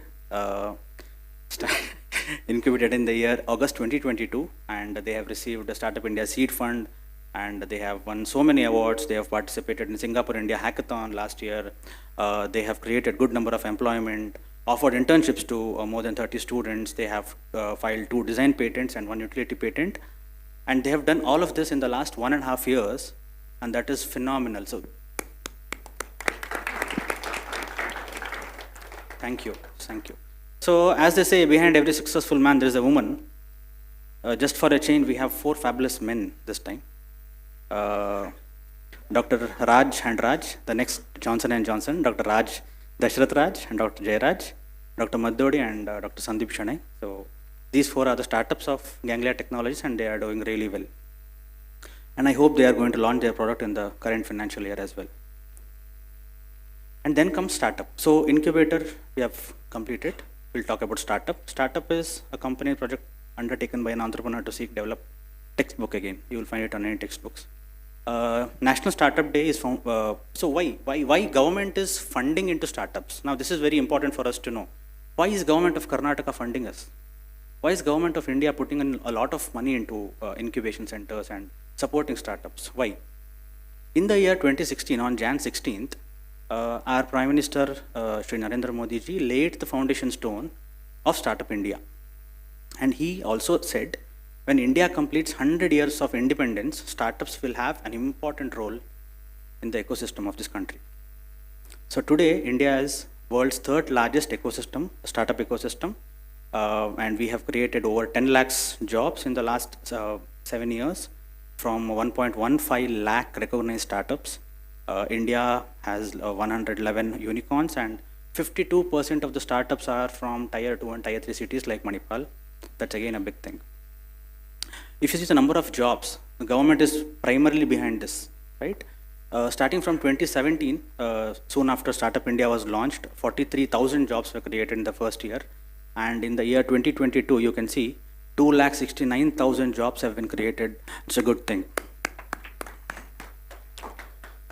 Now that we have finished talking about startup, we will move on to AI. So I have a different approach and different viewpoint about artificial intelligence. You might feel it a bit weird, but you have to bear with me. You have no choice. So, what does it mean? How many of you understand Samskrita, by the way? Raise your hands. Okay, I'll translate it anyway. So, Sa Vidya Ya Vimuktaye, right? We'll have few more slides after this, and then we'll come to the meaning of what it means. I think Jairaj sir already understood what it means. Now you guys must be wondering, why am I wishing Happy Independence Day today? We are not even in the month of August. Why Happy Independence Day? I just want to let you know, independence is happy. Freedom is happy, okay? So why is it happy? Before independence, Indians were facing these issues. The clear sky was covered with these dark clouds of colonial economic exploitation, cultural suppression, lack of civil liberties, divide and rule policies, famines, poverty, riots, massacres, all of this was there. So these dark clouds were moved with the strong wind of freedom movement, and we got independence. In the year 1947, on 15th of August, India became independent. That is why independence is happy. Okay, so likewise, in the domain of startups, limited resources, data analysis bottlenecks, scalability challenges, customer service limitation, product development delays, financial complexities. These are some of the issues, the dark clouds startups can see. Now you know what is the wind. The wind is artificial intelligence. things have changed, and now we can see efficient startups because of AI. So with which you can achieve success, growth, and make profit and be happy. So when you say sa vidyaya vimuktaye, it means knowledge is that which liberates. That was the meaning of sa vidyaya vimuktaye. Thank you. Now, let us try to understand the applications of AI. These applications you already know. Customer service applications, you can apply it. Starbucks has been using it. Chatbots as chatbots. Netflix has been using it. I mean, all of us use Netflix, right? How many of you don't use Netflix? All of you. One girl, okay. You can start using it. It's really good. Hybrid recommendation system in Netflix. Netflix actually, based on the kind of movies that you watch, it recommends what kind of movies would you like to watch. So it's really good. But be careful while sharing it with others. Marketing, you can actually do brilliant marketing with the help of AI, and also you can do product marketing. Now, how many of you understand Kannada here? Raise your hands. Almost everyone? Okay, I'll translate it for you, others who don't understand. Who are we? Like Somshekar sir said, we are special. He said we are special, right? There's a very famous bhajan in Kannada which goes like this. I'm not good at singing, but I can sing a line. If I'm allowed to. Yeah. ಏಸು ಕಾಯಂಗಳ ಕಳೆದು 84 ಲಕ್ಷ ಜೀವರಾಶಿಯನ್ನು ದಾಟಿ ಬಂದ ಈ ಶರೀರ ತಾನಲ್ಲ ತನ್ನದಲ್ಲ ಆಸೆ ಬಾಹೋದಲ್ಲ ಮುಂದೆ ಆಗೋದಲ್ಲ ದಿಶನಾಗು ದಾಸನಾಗು ವಿಶೇಷನಾಗು ದಾಸನಾಗು ವಿಶೇಷನಾಗು. They have emphasized the word Vishesha.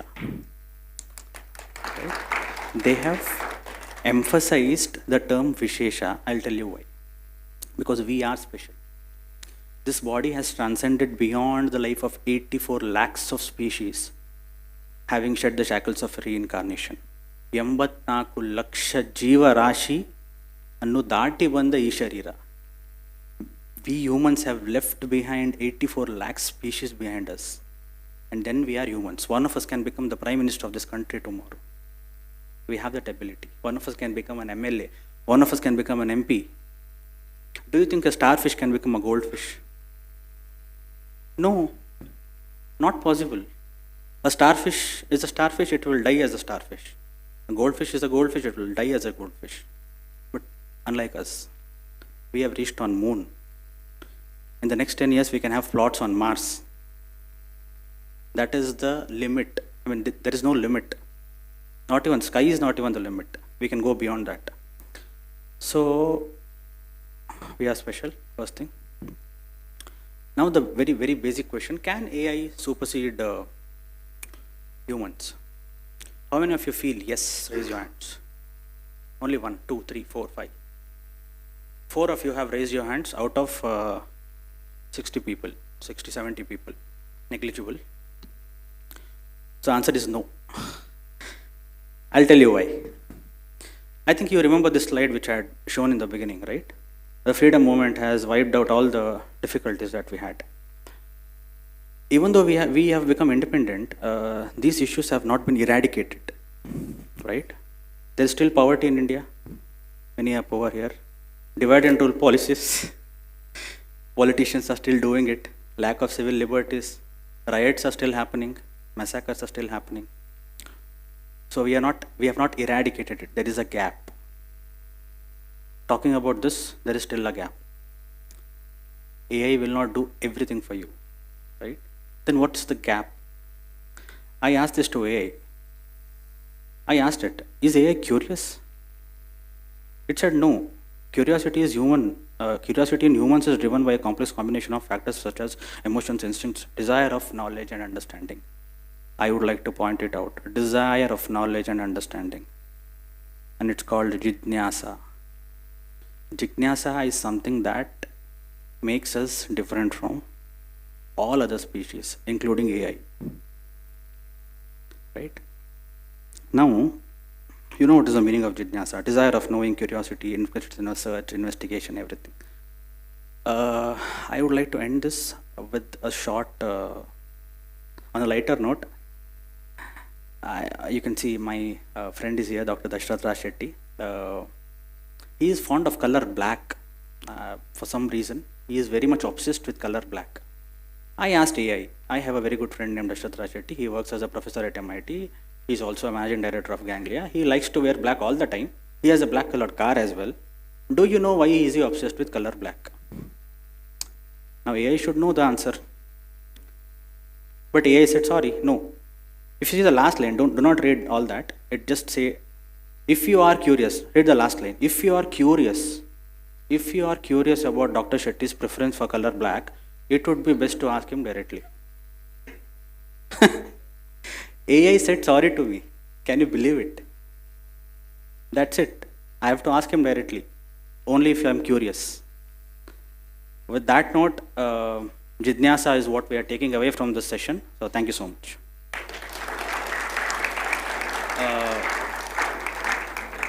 As long as we are all Jidnyasus, AI can never supersede us. Thank you.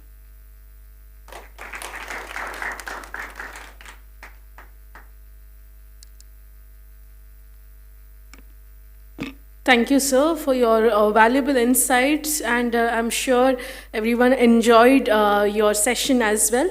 Your dedication to innovation and support for startups is truly inspiring. As a token of our gratitude, I would request Dashrath sir to present a memento to Mr. Krishna Bhatt.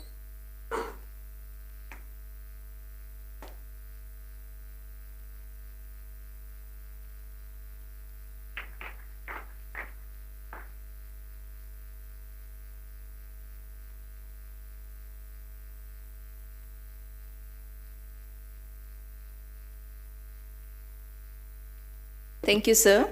Now, please join me in welcoming Dr. Vidya Rao ma'am, an assistant professor in Department of Data Science and Computer Applications at Manipal Institute of Technology. Madam holds a PhD from Manipal Institute of Technology focusing on IoT security and has an extensive experience in teaching and research. Madam's interests include IoT, network security, cryptography, and cybersecurity.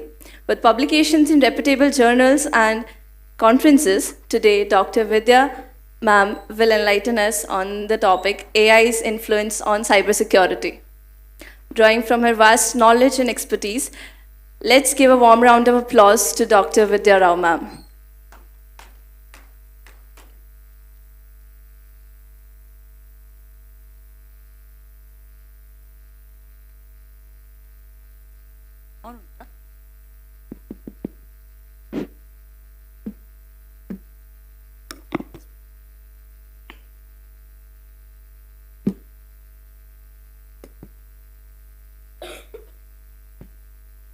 Can you hear me? I actually don't have a habit of standing in a place and talking. It's very difficult to stand there and talk. I prefer walking so that you will not sleep sitting there. You'll be seeing me everywhere. So, good morning all of you. I think it's at morning only already.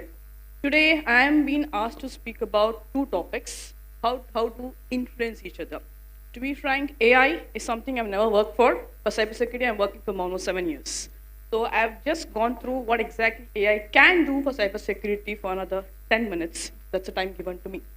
So coming to this, I have a small agenda of talk. It's a bit formal talk, don't mind over there. The formal talk, I'll be speaking about exactly what is cybersecurity, where all it's been applied, as well as what are IoT and how these two are working together against each other also. So coming to initial, what is cybersecurity? I think by now, many have spoken about healthcare. They spoke about EHR, that's a major thing in healthcare, as well as sir told about incubators. There are a lot of smart devices. There are many devices that generate data. So as we all know, data is a new gold right now. So data is produced by many endpoints, be it your healthcare or education industry and many places. For that purpose, this data has to be secured. So to provide security for this data generated by multiple resources, be it your hardware or your servers or your endpoints, it's very important. So coming to exactly what can happen to data. These data are very much prone to attacks wherein people try to just access unauthorized data and try to sell it in dark webs. Hope you have heard about dark webs. If you're not heard, please go to your ChatGPT and ask it. It gives us short information about dark webs. Coming to this, what happens? There's something called ransomware. Have you heard about ransomware? I always tell my very new students as ransomware is digital kidnapping. You are going to kidnap a person and or a data over there or a device over there. Until unless you've been paid, you're not going to have release the particular device. That's about ransomware. So in here, the ransomware is one of the huge thing happening from past almost 6-7 years. That is even before COVID. So we'll just see what exactly happens in cybersecurity. So cybersecurity, what happens if you see across here? It's been already told that there are almost 24% of increase in cybersecurity from post-COVID. And also, they have lost around almost 6 billion of cash money with respect to cyber attacks. Where are these attacks happening? Major attack is seen in healthcare. Healthcare during your COVID or even post-COVID, because everything was going on digitalization, people started using all your data in a misfunction. Especially there were hacking happening on many EHRs because people were not secure in EHRs till then. There might be some security protocols and policies in all your health hospitals before also, but they were not getting updated and upgraded. So EHRs were prone to be attacked. What attack? It's something called web security. Have you heard of web security? Have you heard about social engineering?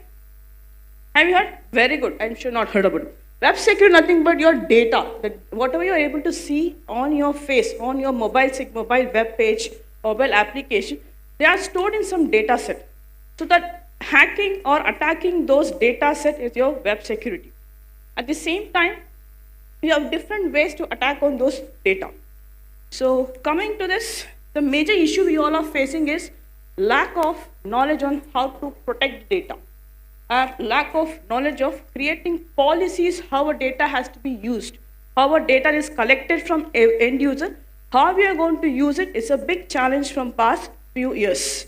So coming to this, there are some of the attacks which we can see. Very common attack is phishing attack. Can anybody guess what is phishing attack? If you are localized, it's not going to get a fish from Mangalore or Udupi port over there. Phishing attack is trying to work on people's emotions. It's also called as social engineering attack. I think most of us would have got some spam mails, spam messages telling you won 2 million crores on Dream 11. So click on it, or you get a call telling you give out your PAN card details. That is trying to work on human emotions is called as phishing attack. It's again a type of social engineering attack. At the same time, when you come across, there are multiple attacks which we can see. I don't want to go so detailed into it because my time limit is 10 minutes. But in that, I would come again for IoT because it's my area of research always. Right now, there is being told that we are 8 billion of population, but we have 80 billion devices connected to network. That means each person has minimum to 8 to 10 devices connected. And these devices are generating data every second. Where are they stored? How are they stored? Who is accessible? That's a challenge always. So it is very easy to attack these all devices, especially if you have your smart watches, easily hackable. If you have smart TV, easily hackable. In fact, Sir was telling about incubator.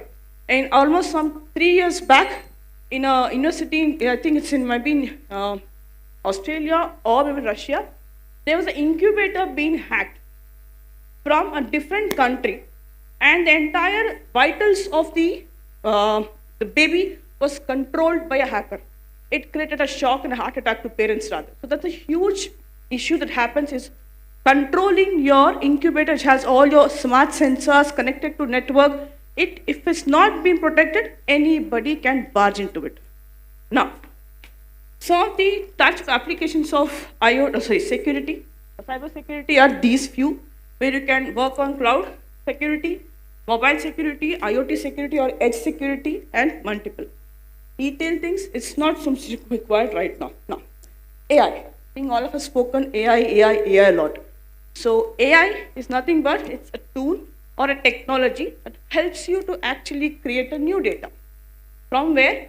Existing data.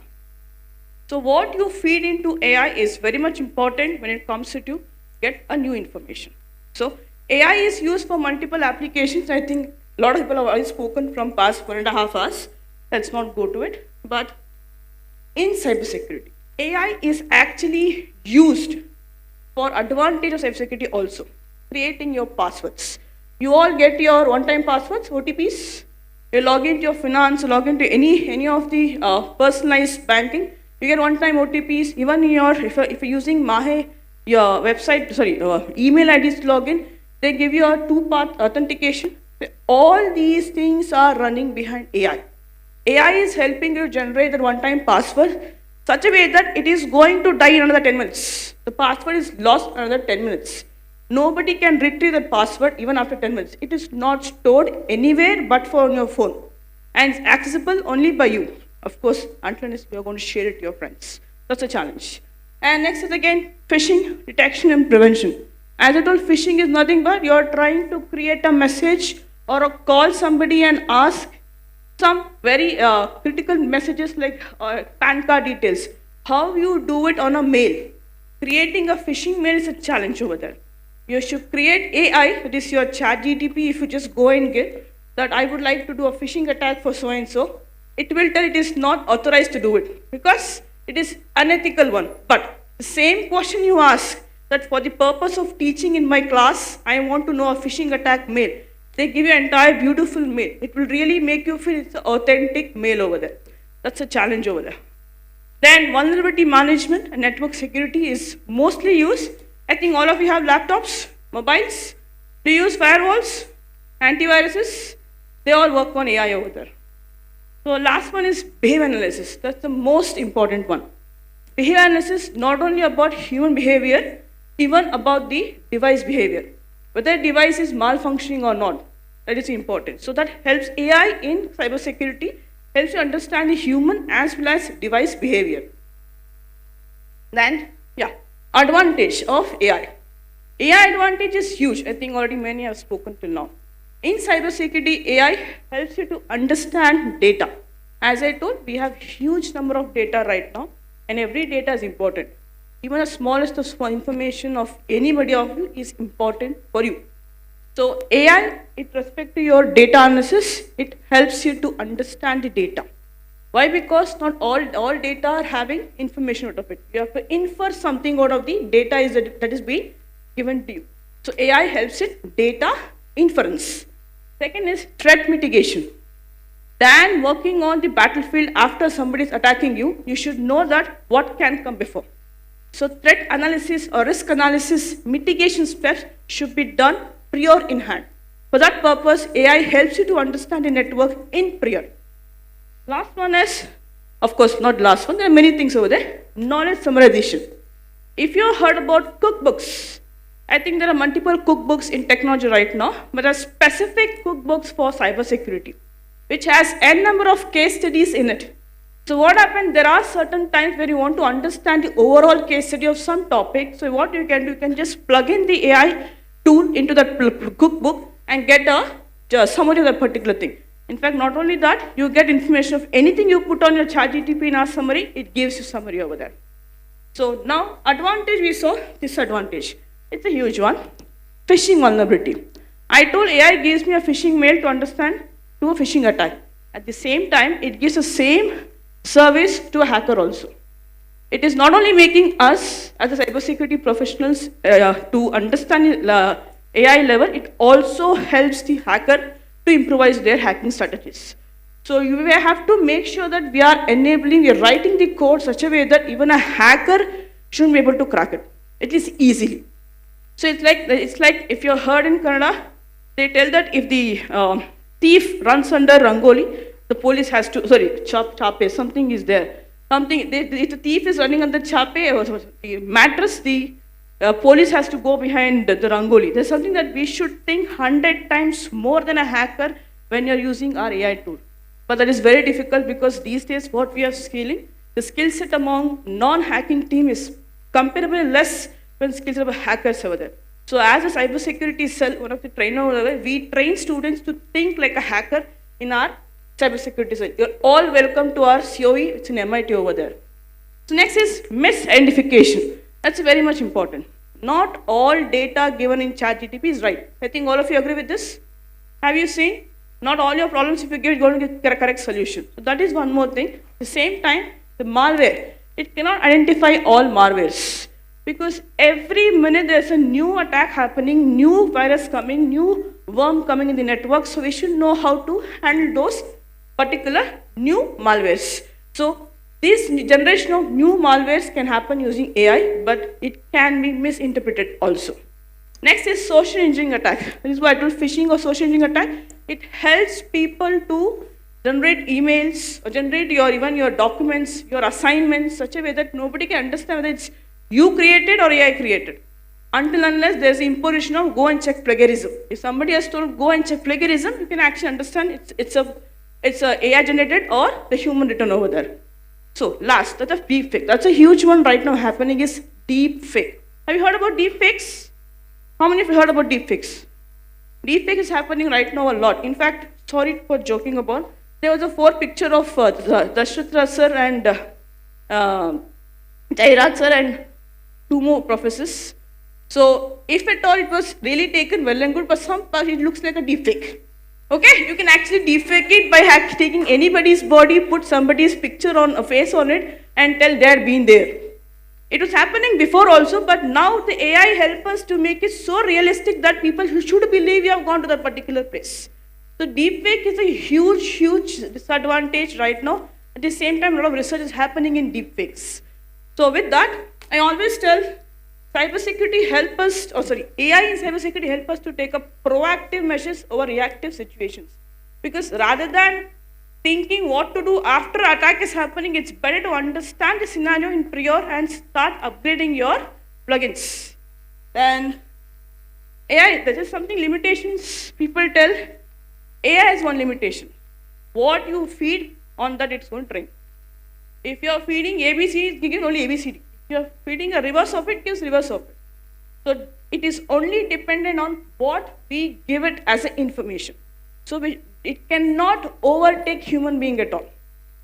It cannot never go away from human skills. We can take that corrective measures or our decisions based on our experience and skill. Experience and skill can never be an alternative with your AI. So it's always better to have a collaborative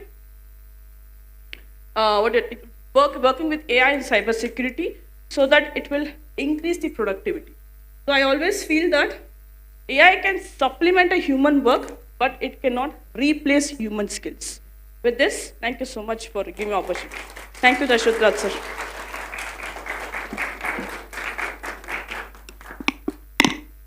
Thank you, Dr. Vidya Rao, for enriching session on cybersecurity in the AI age. Your strategic perspectives continue to shape the safekeeping of our digital universe.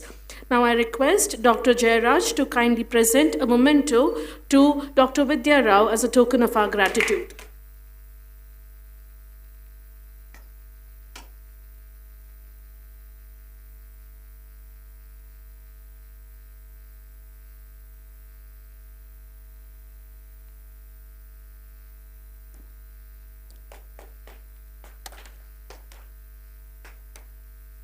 Thank you, sir. Thank you, ma'am. Our next speaker, Ms. Anusha Pai, has completed her Bachelor of Hotel Management from Vaksha, Manipal, and obtained her master's degree in Tourism and Travel Management. Currently, she is pursuing a PhD from Manipal Institute of Technology. She has a mixed experience of hotel industry and academics for 15 years and is currently part of Vaksha, Manipal, Mahi. Her research interests are focused on servicescape, tourism, customer behavior, and hotel and restaurant studies. In terms of teaching, she's particularly interested in hotel housekeeping, accommodation management, and business communication. Today, Ms. Anusha will be enlightening us on the topic AI in hospitality. Over to you, ma'am.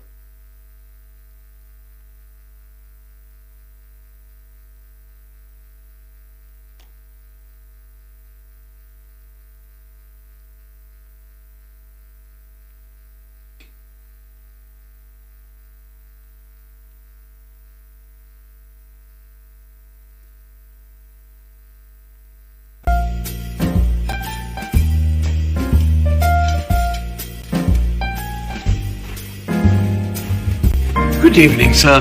What may I get for you? Yeah, I would like to try this delicately crisp fried wrap with the rare savory. Savory, sir.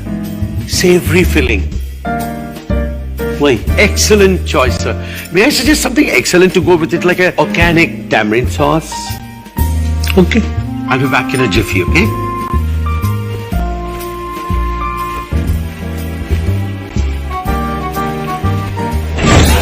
ओए लाला, ओए बैरे, 10 रुपए का समोसा दे चटनी मार के। ना क्यों रहा, दे रहा हूँ ना। भाई, धनिया दे फ्री में।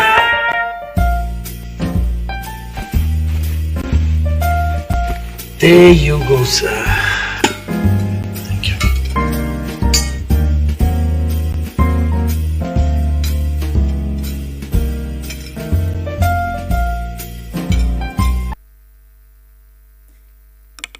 Do you connect with the scenario? Yeah, I see some nodding heads there. It's a very common scenario. You go to a fancy hotel and you read out of a menu and you order, but when the food, arrives to your table, you're disappointed. There can be many reasons. The language used, your preconceived notion of what the food could be. But eventually, when the guest's expectation is not met, it leads to disappointment. I'm Anusha Pai, and I will be speaking about how hotels are using AI to elevate guest experience. On the outset, I would like to thank the organizing committee, Dr. Dashrath Raj, Dr. Sandeep Shane, Dr. Vikram Baliga, and the president of IBAT. Thank you so much for giving me this opportunity. Now, throughout this presentation, we'll explore myriad ways in which AI is reshaping guest experiences, optimizing operational efficiency, and revolutionizing marketing and sales strategies in hospitality industry. The hotel industry aims to provide guests with a diverse range of experiences tailored to meet their needs. Okay, and this basically depends on the type of hotel, the factors such as where it is located, target market, and amenities offered. But the primary goal remains the same: guest satisfaction. Right? When you think of a hotel, you're already in a relaxed mood, right? And you want your vacation to go really well. The industry is dynamic and constantly evolving, driven by changing customer needs. Over the years, we have seen that customers have changed their needs, or their needs are changing because of various external factors. Earlier, you were happy with a swimming pool at a 5-star hotel. Today, you want Netflix to play your favorite channel or your favorite movie on the television, right? Now imagine a world where your hotel room knows exactly what temperature you want the AC to be set. As you come to the hotel, they are serving some of your favorite snacks in the room. On arrival, they already know your preferences of the bed, the pillow type that you want, so on and so forth. Now this isn't a dream anymore. It's reality that artificial intelligence is bringing to the hospitality industry.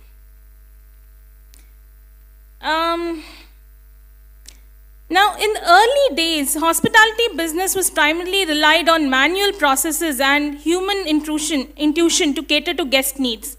Slowly, things moved from just the human intuition to property management system and initial steps towards streamlining of processes.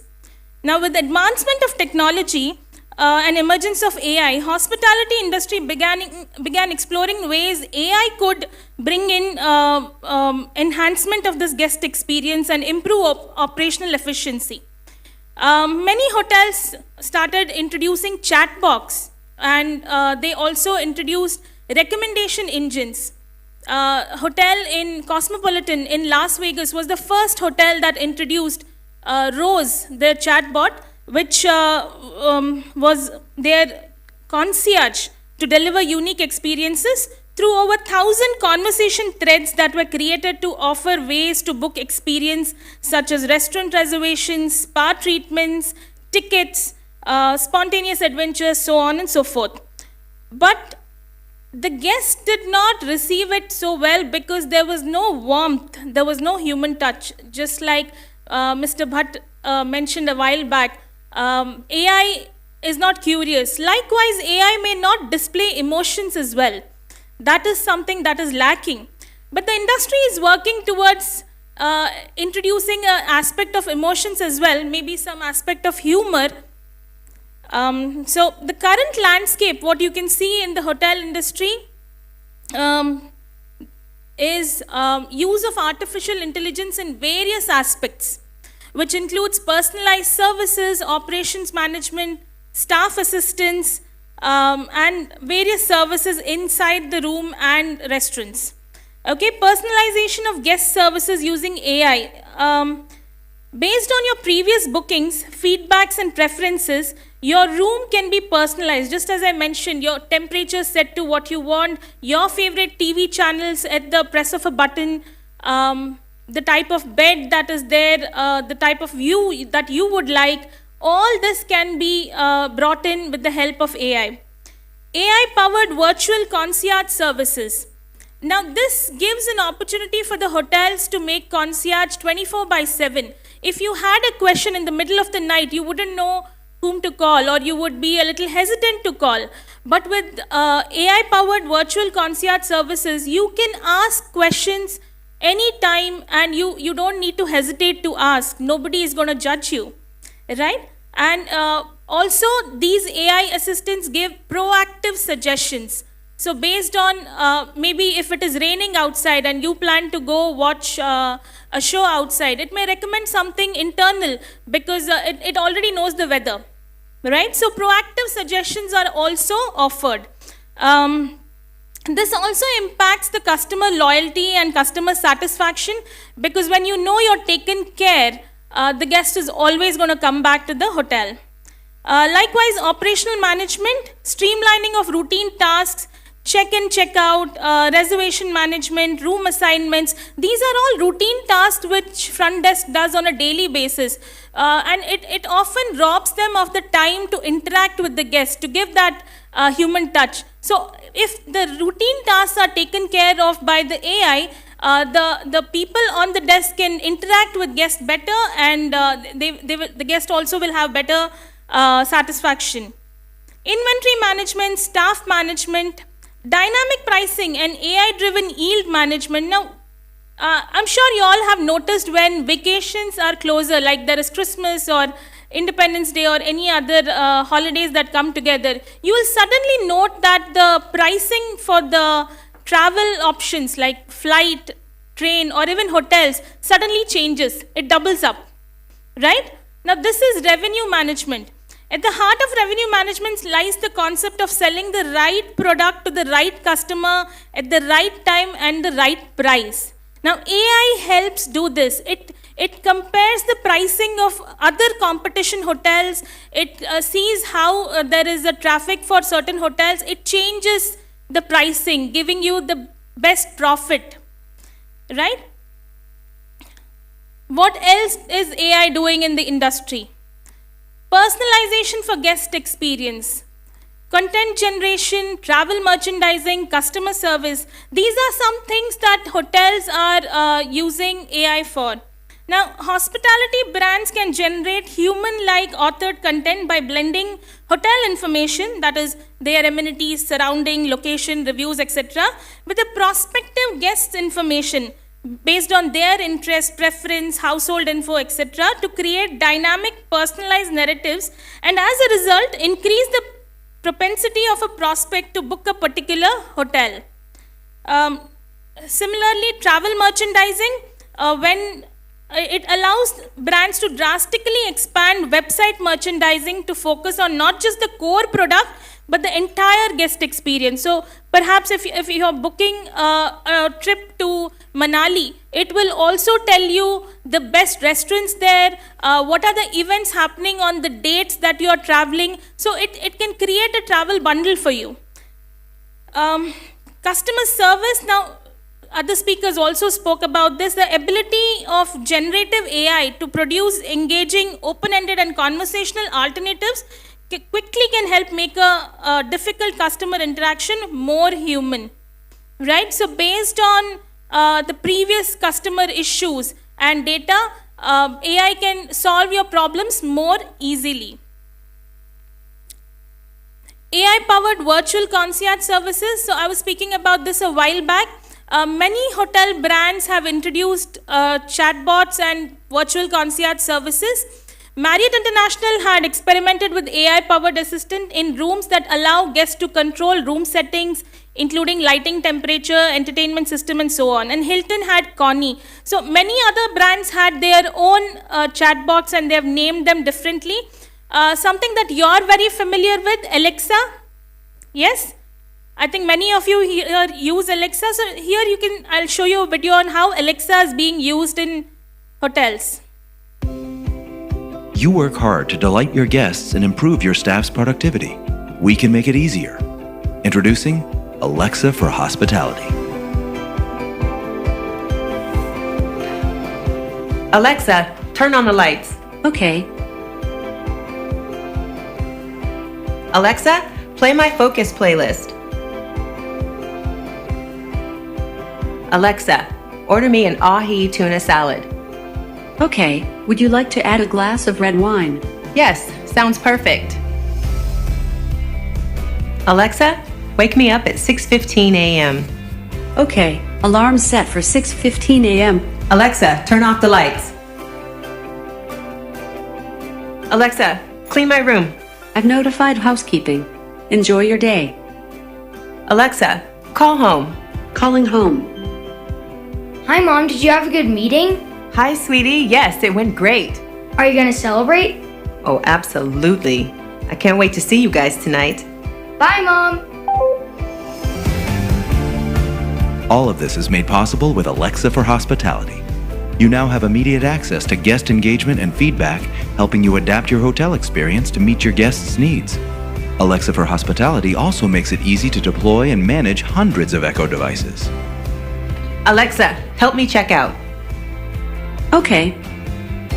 Delivering a great guest experience is simple with Alexa for Hospitality. Just ask. Now, this is an example of virtual concierge. So, these kind of things in rooms really elevate guest experiences, and you have somebody to ask something at all times. What else is AI doing in hospitality? Computer vision enables facial recognition for check-ins, monitoring guest flow, enhancing security measure. Security is a primary concern in hotel industry. Now with AI, it automatically recognizes the IDs, and facial recognition helps in check-in to understand you're the same person whose ID you have given.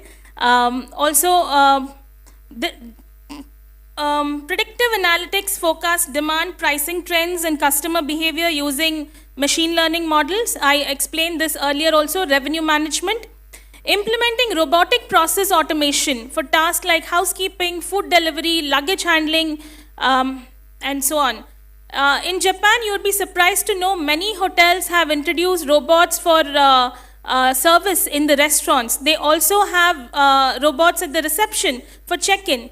And many tasks are taken care by robots. If in-room dining asks for, if the guest is asking in-room dining for a couple of bottles of water, you don't need somebody to walk up to the room. The in-room dining will place the bottles in the robot will go to the room, deliver the water bottles. Right? So a lot of jobs are covered by AI, which allows human, as in personnel, to do more meaningful jobs. Use of AI in hotel industry for predictive maintenance to schedule vehicle repairs, buy replacements in advance, and forecast fuel consumption rates for trips, etc. So this allows engineering teams at hotels to do the preventive maintenance in time and ensure that there is a defect-free hotel room given to the guest at all times. Various other ways AI is currently being used. Computer vision and deep learning for visual attraction. Now, how many of you use Airbnb? Yeah, a couple of you. Yes, you know what Airbnb is? Yes, you know what Airbnb is. Okay, right? If you go to the Airbnb site and you open and look for some accommodation, you will see the pictures are fantastic, right? So when the vendor is posting his pictures for the guest to select, this computer vision and deep learning selects the best picture based on certain algorithms, so that when someone wants to book, they are attracted to the right picture and they don't see the poor pictures. This also helps the vendors improve their visibility to the guest. Sentiment analysis for feedback insights. Hotels always ask for feedbacks, and based on the feedbacks, they derive analysis to improve the offering to the guest. Some other things that AI is helping in: fraud detection with predictive analysis, robotics for task automation, AI application in food industry, preventive maintenance, and language translation. Now, language translation is really helping a lot of people, because when you go to another country, you often are hesitant because you don't know the language that the natives speak. So this can help most of them travel better and enjoy their experiences in hotels as well. So with the first video that I showed you, the problem with ordering from the menu. Now the next video is all about how AI is helping people order better, enjoy their meals better. To an extent that the menus tailored with AI also gives you the nutritional value of the food you're ordering. It shows you exactly how the food looks, and you can make an informed decision on what you want to order.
I'm sorry about abruptly ending the video, but I had time restrictions, right?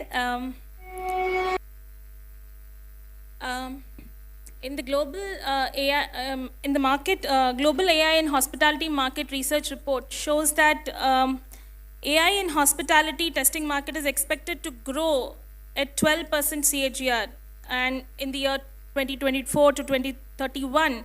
And you can also see, based on technology, natural language processing segment is accounted as the major contributor.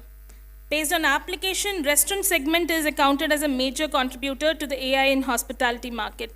Now this shows, and some key players like Infosys, IBM, Hilton, KLM, this shows that hospitality industry is very happily accepting AI in their daily operations, which is helping them elevate guest experiences.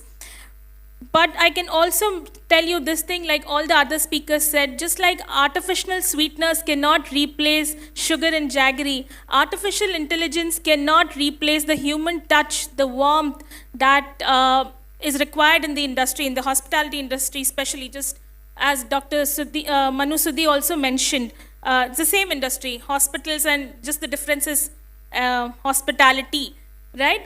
The human touch is very, very essential, and AI cannot replace the human touch here. Thank you.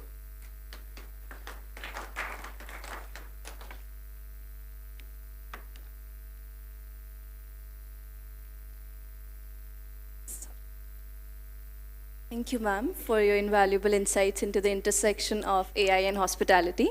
We appreciate your dedication to exploring the potential of AI to enhance guest experience. Now I would like to invite Dr. Neha Gandhi ma'am to present a token of appreciation to Anusha ma'am.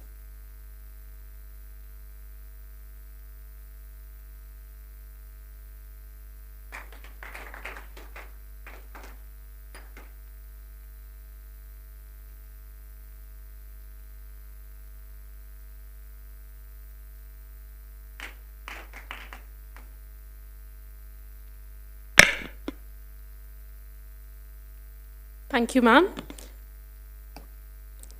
Let's extend a warm welcome to our next speaker, Advocate Pranav Bhatt. He has been working in the field of intellectual property for the past 5 years. With a background in both engineering and law, he has been actively facilitating patent acquisition for startups. He has filed approximately 100 patents and prosecuted around 300. His expertise in the commercialization of IP has been instrumental in helping many startups increase their valuation and secure funding. He oversees IP and corporate compliance for numerous large law firms and corporate entities. Let us now welcome Advocate Pranav Bhatt.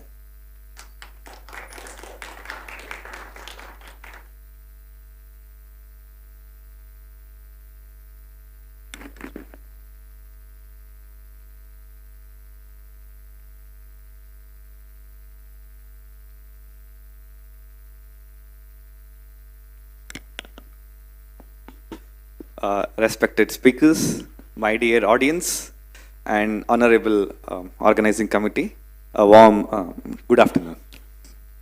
Yeah. You would be wondering what is IP and AI, how they are related. Have you heard before IP before? What is IP? Intellectual property. Thank God. Okay.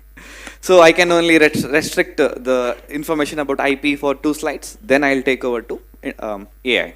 Okay, fine. So whatever we see around here has some sort of contribution of intellectual property. Yes or no? Just say yes or no. Yes? Okay.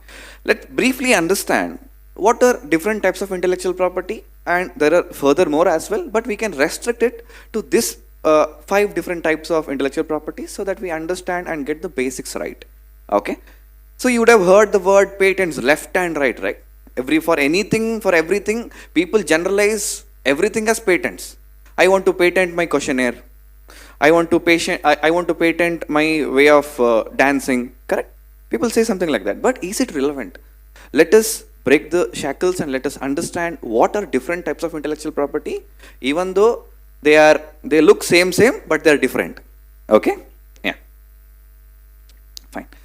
So whenever you see something that has functional advantage, it is patent. Let's take example of that projector. Okay, that projector has so many electronic components. They have to work synchronously in order to give a functioning outcome, isn't it? The advantage here is functional. Whenever the advantage is functional, whenever the outcome is functional, it is patent. Okay. Next, you differentiate that projector just by looking at it, by comparing it to another projector that is in the market. That is giving you advantage because of its shape, right? That is the design aspect of it. Okay. Then just by looking at the projector, you can say it belongs to which company. How? How do you say that? Because there's a name, Epson. It belongs to that company. That name is trademark. There is a goodwill associated with that name. Okay. Fine. Next, there are multiple instruction manuals that come along with it, right? These instruction manuals are subject matter of a copyright. Okay. Next, we get to see trade secret in next example. Okay. This is one of the famous examples that I have been using this slide for past 5 years. Okay. And it also makes my life easy. Just copy paste. Okay. Yeah. In this slide, we see a lot of different types of intellectual properties. Okay. So can you see which one, anyways it is written, can you see which contributes to the patent aspect of it? Yeah. Yeah, somebody said lid, correct, you are right. Okay. Yeah, if you see the lid, it contributes to the functional advantage that it keeps the pressure same inside of the carbonated drink. Okay. And also it is easily removable. Earlier, whenever you see any packaged bottle, you need to have one opener and open it. Here it's a self-opening mechanism. Okay, yeah, that aspect of it is a functional advantage. That's a subject matter of a patent. Then you definitely any day you can differentiate Coca-Cola bottle with other bottle, isn't it? That is because of the design. Okay. Next, you see the Coke symbol, Coca-Cola symbol. After in English, after high, Coke is the most known word. Okay, that is Coca-Cola. Then, can anybody recreate Coca-Cola taste? Is it possible? No, because it's a trade secret. Only they know. Only two people. It's said that only two people know about it. Okay. See why they had an opportunity to patent it, isn't it? If they had patented it, what could be the disadvantage aspects of it? Why do you think they didn't patent it?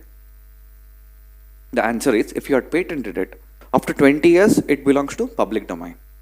Okay, if they kept it as a trade secret, forever it is yours. Okay, be smart whenever you patent. Okay, yeah.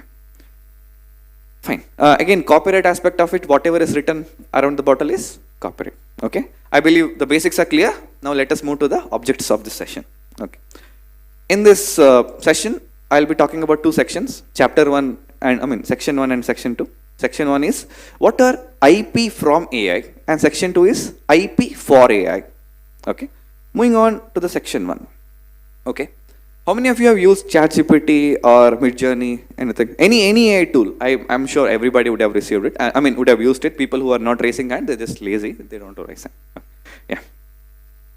So the outcome of any of this AI tools is either text of series of text, image or series of image. Any video you can consider it as sequence of images. Okay. How do you think this content is being created from a model? Okay. It has two aspects. First aspect we will see as the output of it. Okay. You give a prompt. According to the prompt, it gives you an output. Correct? That output is considered as IP from AI. We all agree with this? Okay? Yeah. So, there was a $1 million question when ChatGPT was introduced, that who owns the output of ChatGPT? You ask ChatGPT something, correct? It gives you data. Who owns that particular information? According to you, who would own? Just layman's opinion. Who owns it? Does OpenAI owns it, or you own it? Who owns it? What do you think? Who should own it according to you? Okay, the person who gives the prompt should own it. How many of you say that? The person who gives the prompt should own it. According to nobody should own it, is it? Okay. See, there are two rationales behind it. Initially, when OpenAI came up this model, they used to say that copyrights are reserved with OpenAI. Then came the $1 million question. If you're seeing that copyrights of anything that is generated is reserved with OpenAI, how did you create that model in such a way that the outcome is coming? If you're creating any AI model, what do you need? Data sets. Which data set did you use? If you see this particular article, this thing, they were keeping it very grayish kind of an explanation.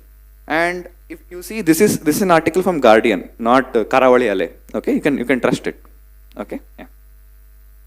I didn't say you can't trust Karavali Ale. I forgot I'm on live. Okay? I'm not taking this. Yeah. Okay, yeah. So it came in January. Okay, it's a recent information only. They acknowledge that it is impossible to build any AI model without taking any proprietary data set. Okay. At some point, we need to understand, out of all different types of intellectual properties, the one that has highest enforcement is copyright. Okay. In India, you infringe a patent, what will happen? Come, let's talk in court. Nothing to be done here. Okay. Either let us settle here or let's go to court. You know what happens in copyright? Police will come and arrest. Okay, it's a criminal offense. Okay, that is the extent where copyright infringement can take you. Think at the scale of OpenAI, which is there in almost all 192 nations. Correct? Hoping this large scale applications and considering whenever it is international, you need to deal with the law internationally. The copyright law has, and in Indian copyright law may have some differentiations, correct? However, at ethical level, when we speak, using somebody's efforts and we building a model around it and making money out of it is not ethical. Same consideration was there in this case. Okay, so whenever we say IP from AI, we need to ask two things: how that IP is generated. If you say I'm giving a prompt, accordingly it is giving me an answer. According to March 2024, what official statement OpenAI has released is, let's say that you are giving the prompt and you are getting a data accordingly, you own it. Okay. If it is something very common, then nobody owns it. It's in the common pool of knowledge. Okay. And I am not giving any verdict or I am not putting any comment here. This case is still running in many courts in multiple nations. I'm just keeping you posted with what is happening around, specifically when you consider IP from AI. Okay. I believe IP from AI is clear. Now let's go for IP for AI. Okay. How many of you have filed a patent before? How many of you seen patent attorneys drafting a patent before? Okay. Usually, let me tell you, we provide you this information disclosure form. You give us the data, we read it, we understand it, we write the patent. We usually take 4 to 5 days to draft a patent. You know what is happening today? How do I play the video?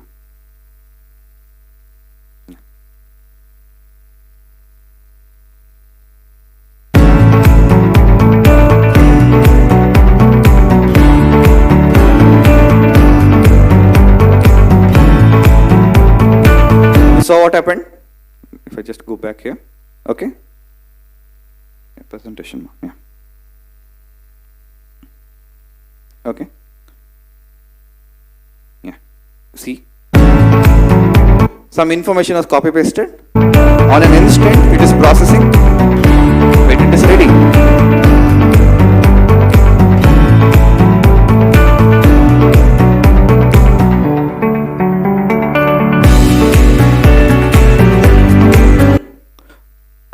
Again, this video is uploaded by one of the leading patent drafting companies in India.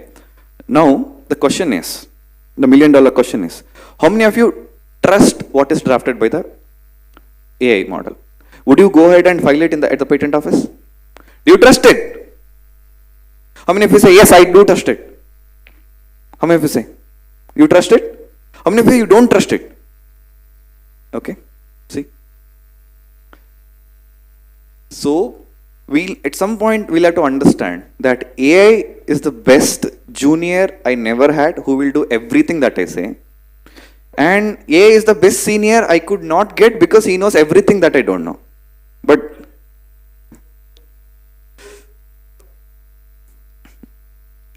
okay.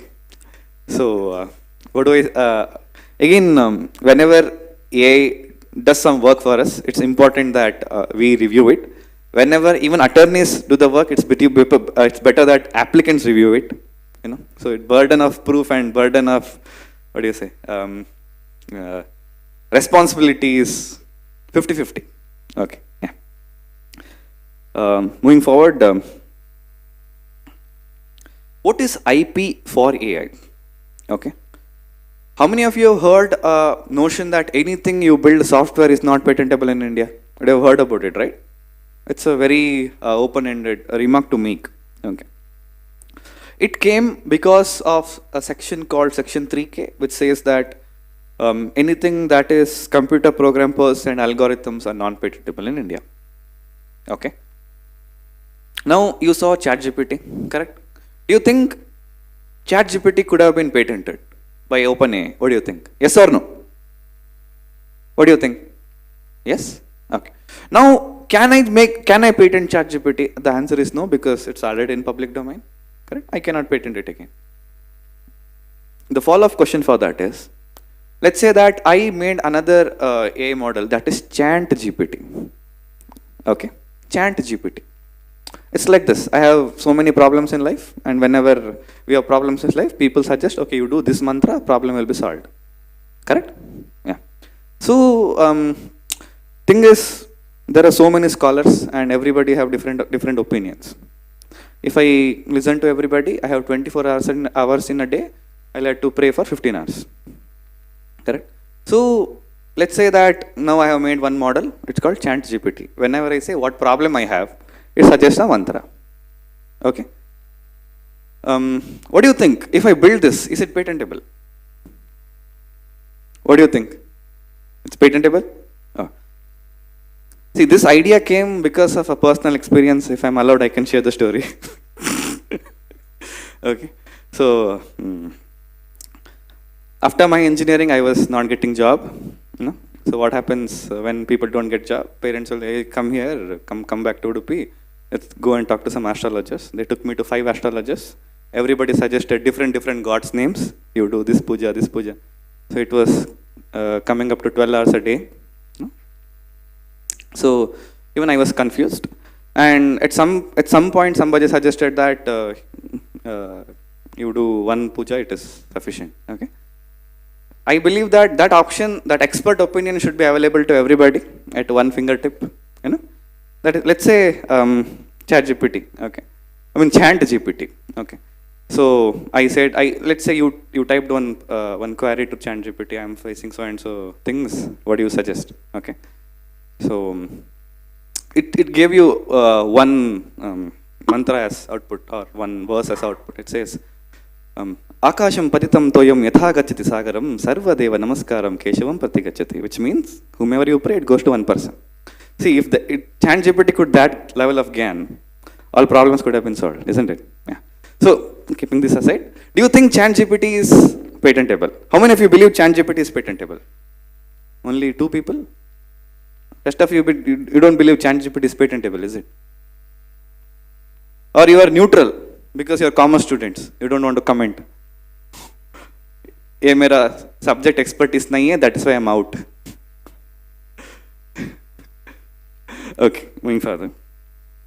Let's critically analyze with respect to the patent law. Okay.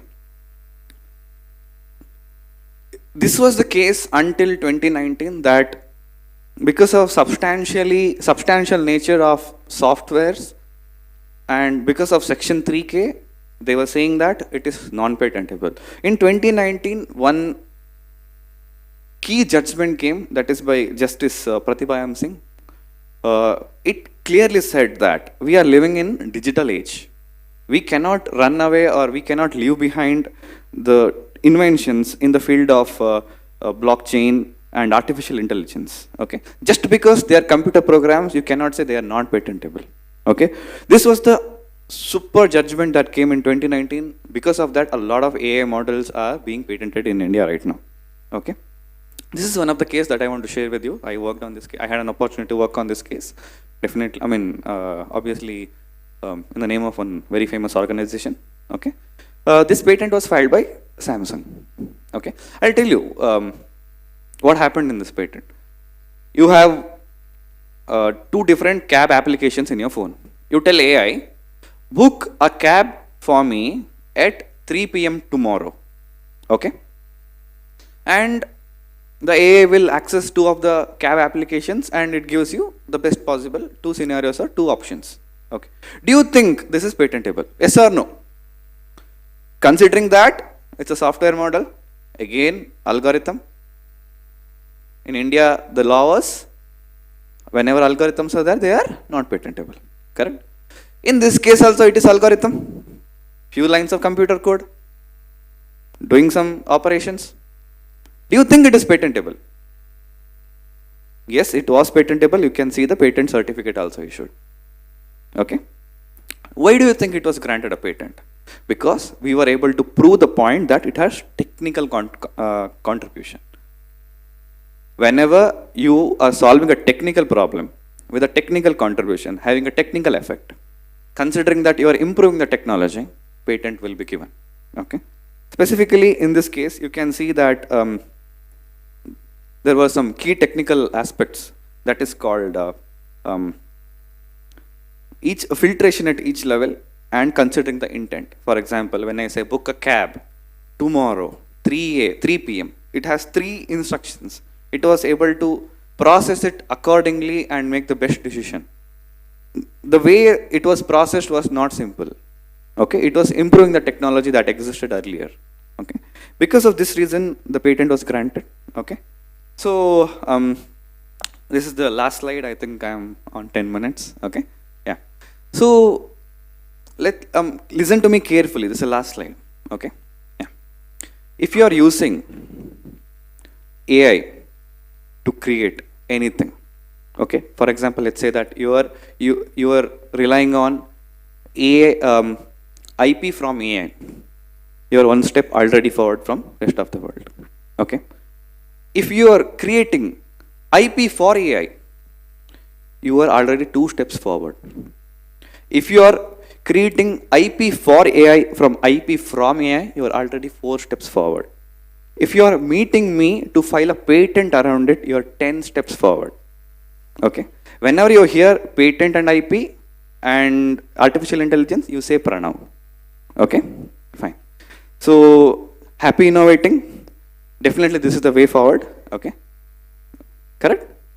Do you think AI can write like this? Definitely not. Okay. We will be still relevant for next 10 years to come. Okay. AI cannot reflect, I mean, as I said, AI will be the best senior and the best junior we had. It cannot be us. With this, I conclude my speech and thank you so much. Yeah.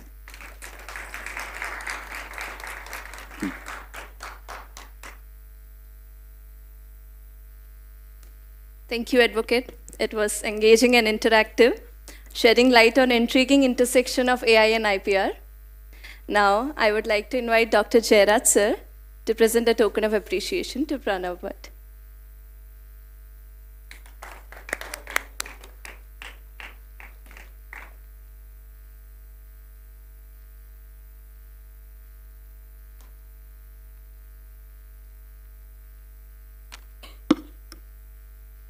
As we draw the curtains on the enlightening seminar, it's time to extend our sincere appreciation to all those made today's event possible. Now, I would like to invite Dr. Vikram Balaga sir to deliver the vote of thanks, expressing our gratitude to everyone who contributed to the success of this remarkable gathering.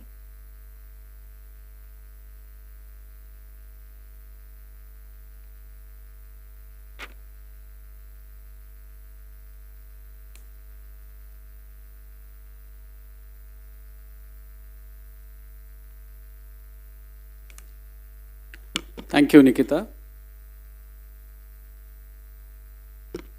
It's my pleasure to propose the vote of thanks on this occasion.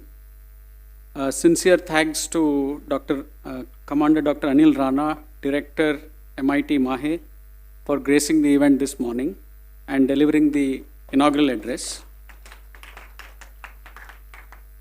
Thanks to Dr.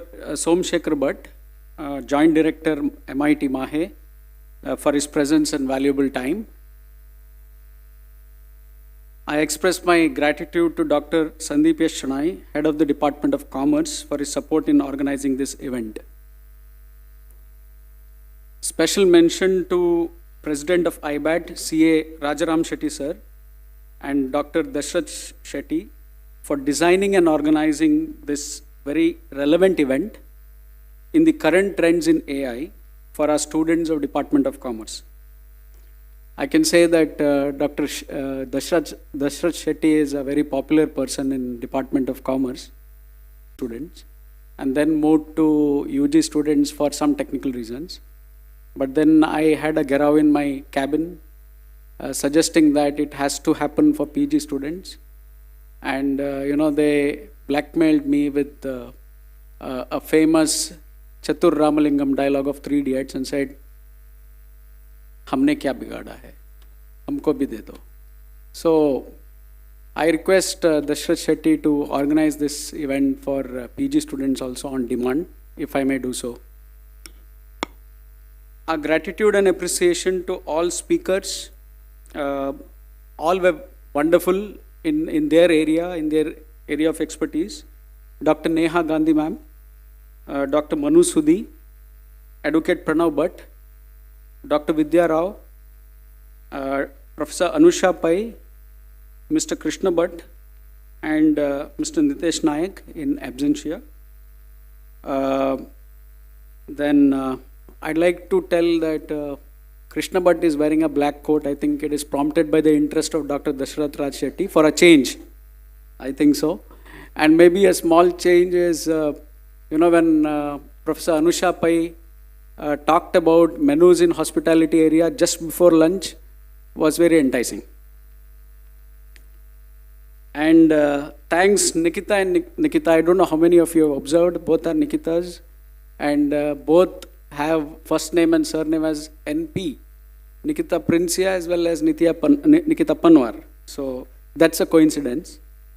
Last but not the least, I would like to thank the director MSAP for providing us the facilities, hall, transport for assistance from Transport Mahe, audiovisual support, live coverage of this event from Mahe for their assistance. Thank you very much. I also thank Swara and Jhanvi for their coverage. They were fantastic. Our students from Department of Commerce. All students who have taken time and have been patient from 9:30 a.m. in the morning. Thank you guys for coming and honoring our request. And also my colleague who is sitting right there, Vranda, thank you for your coordination and getting students here on timely basis. So thank you very much. I hope all students have enjoyed the session. Thank you very much, Dashrath Raj Shetty, once again. Thank you very much.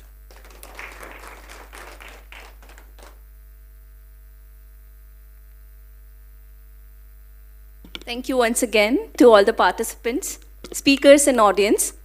Wishing you a wonderful day ahead. Goodbye and see you at the next frontier of discovery.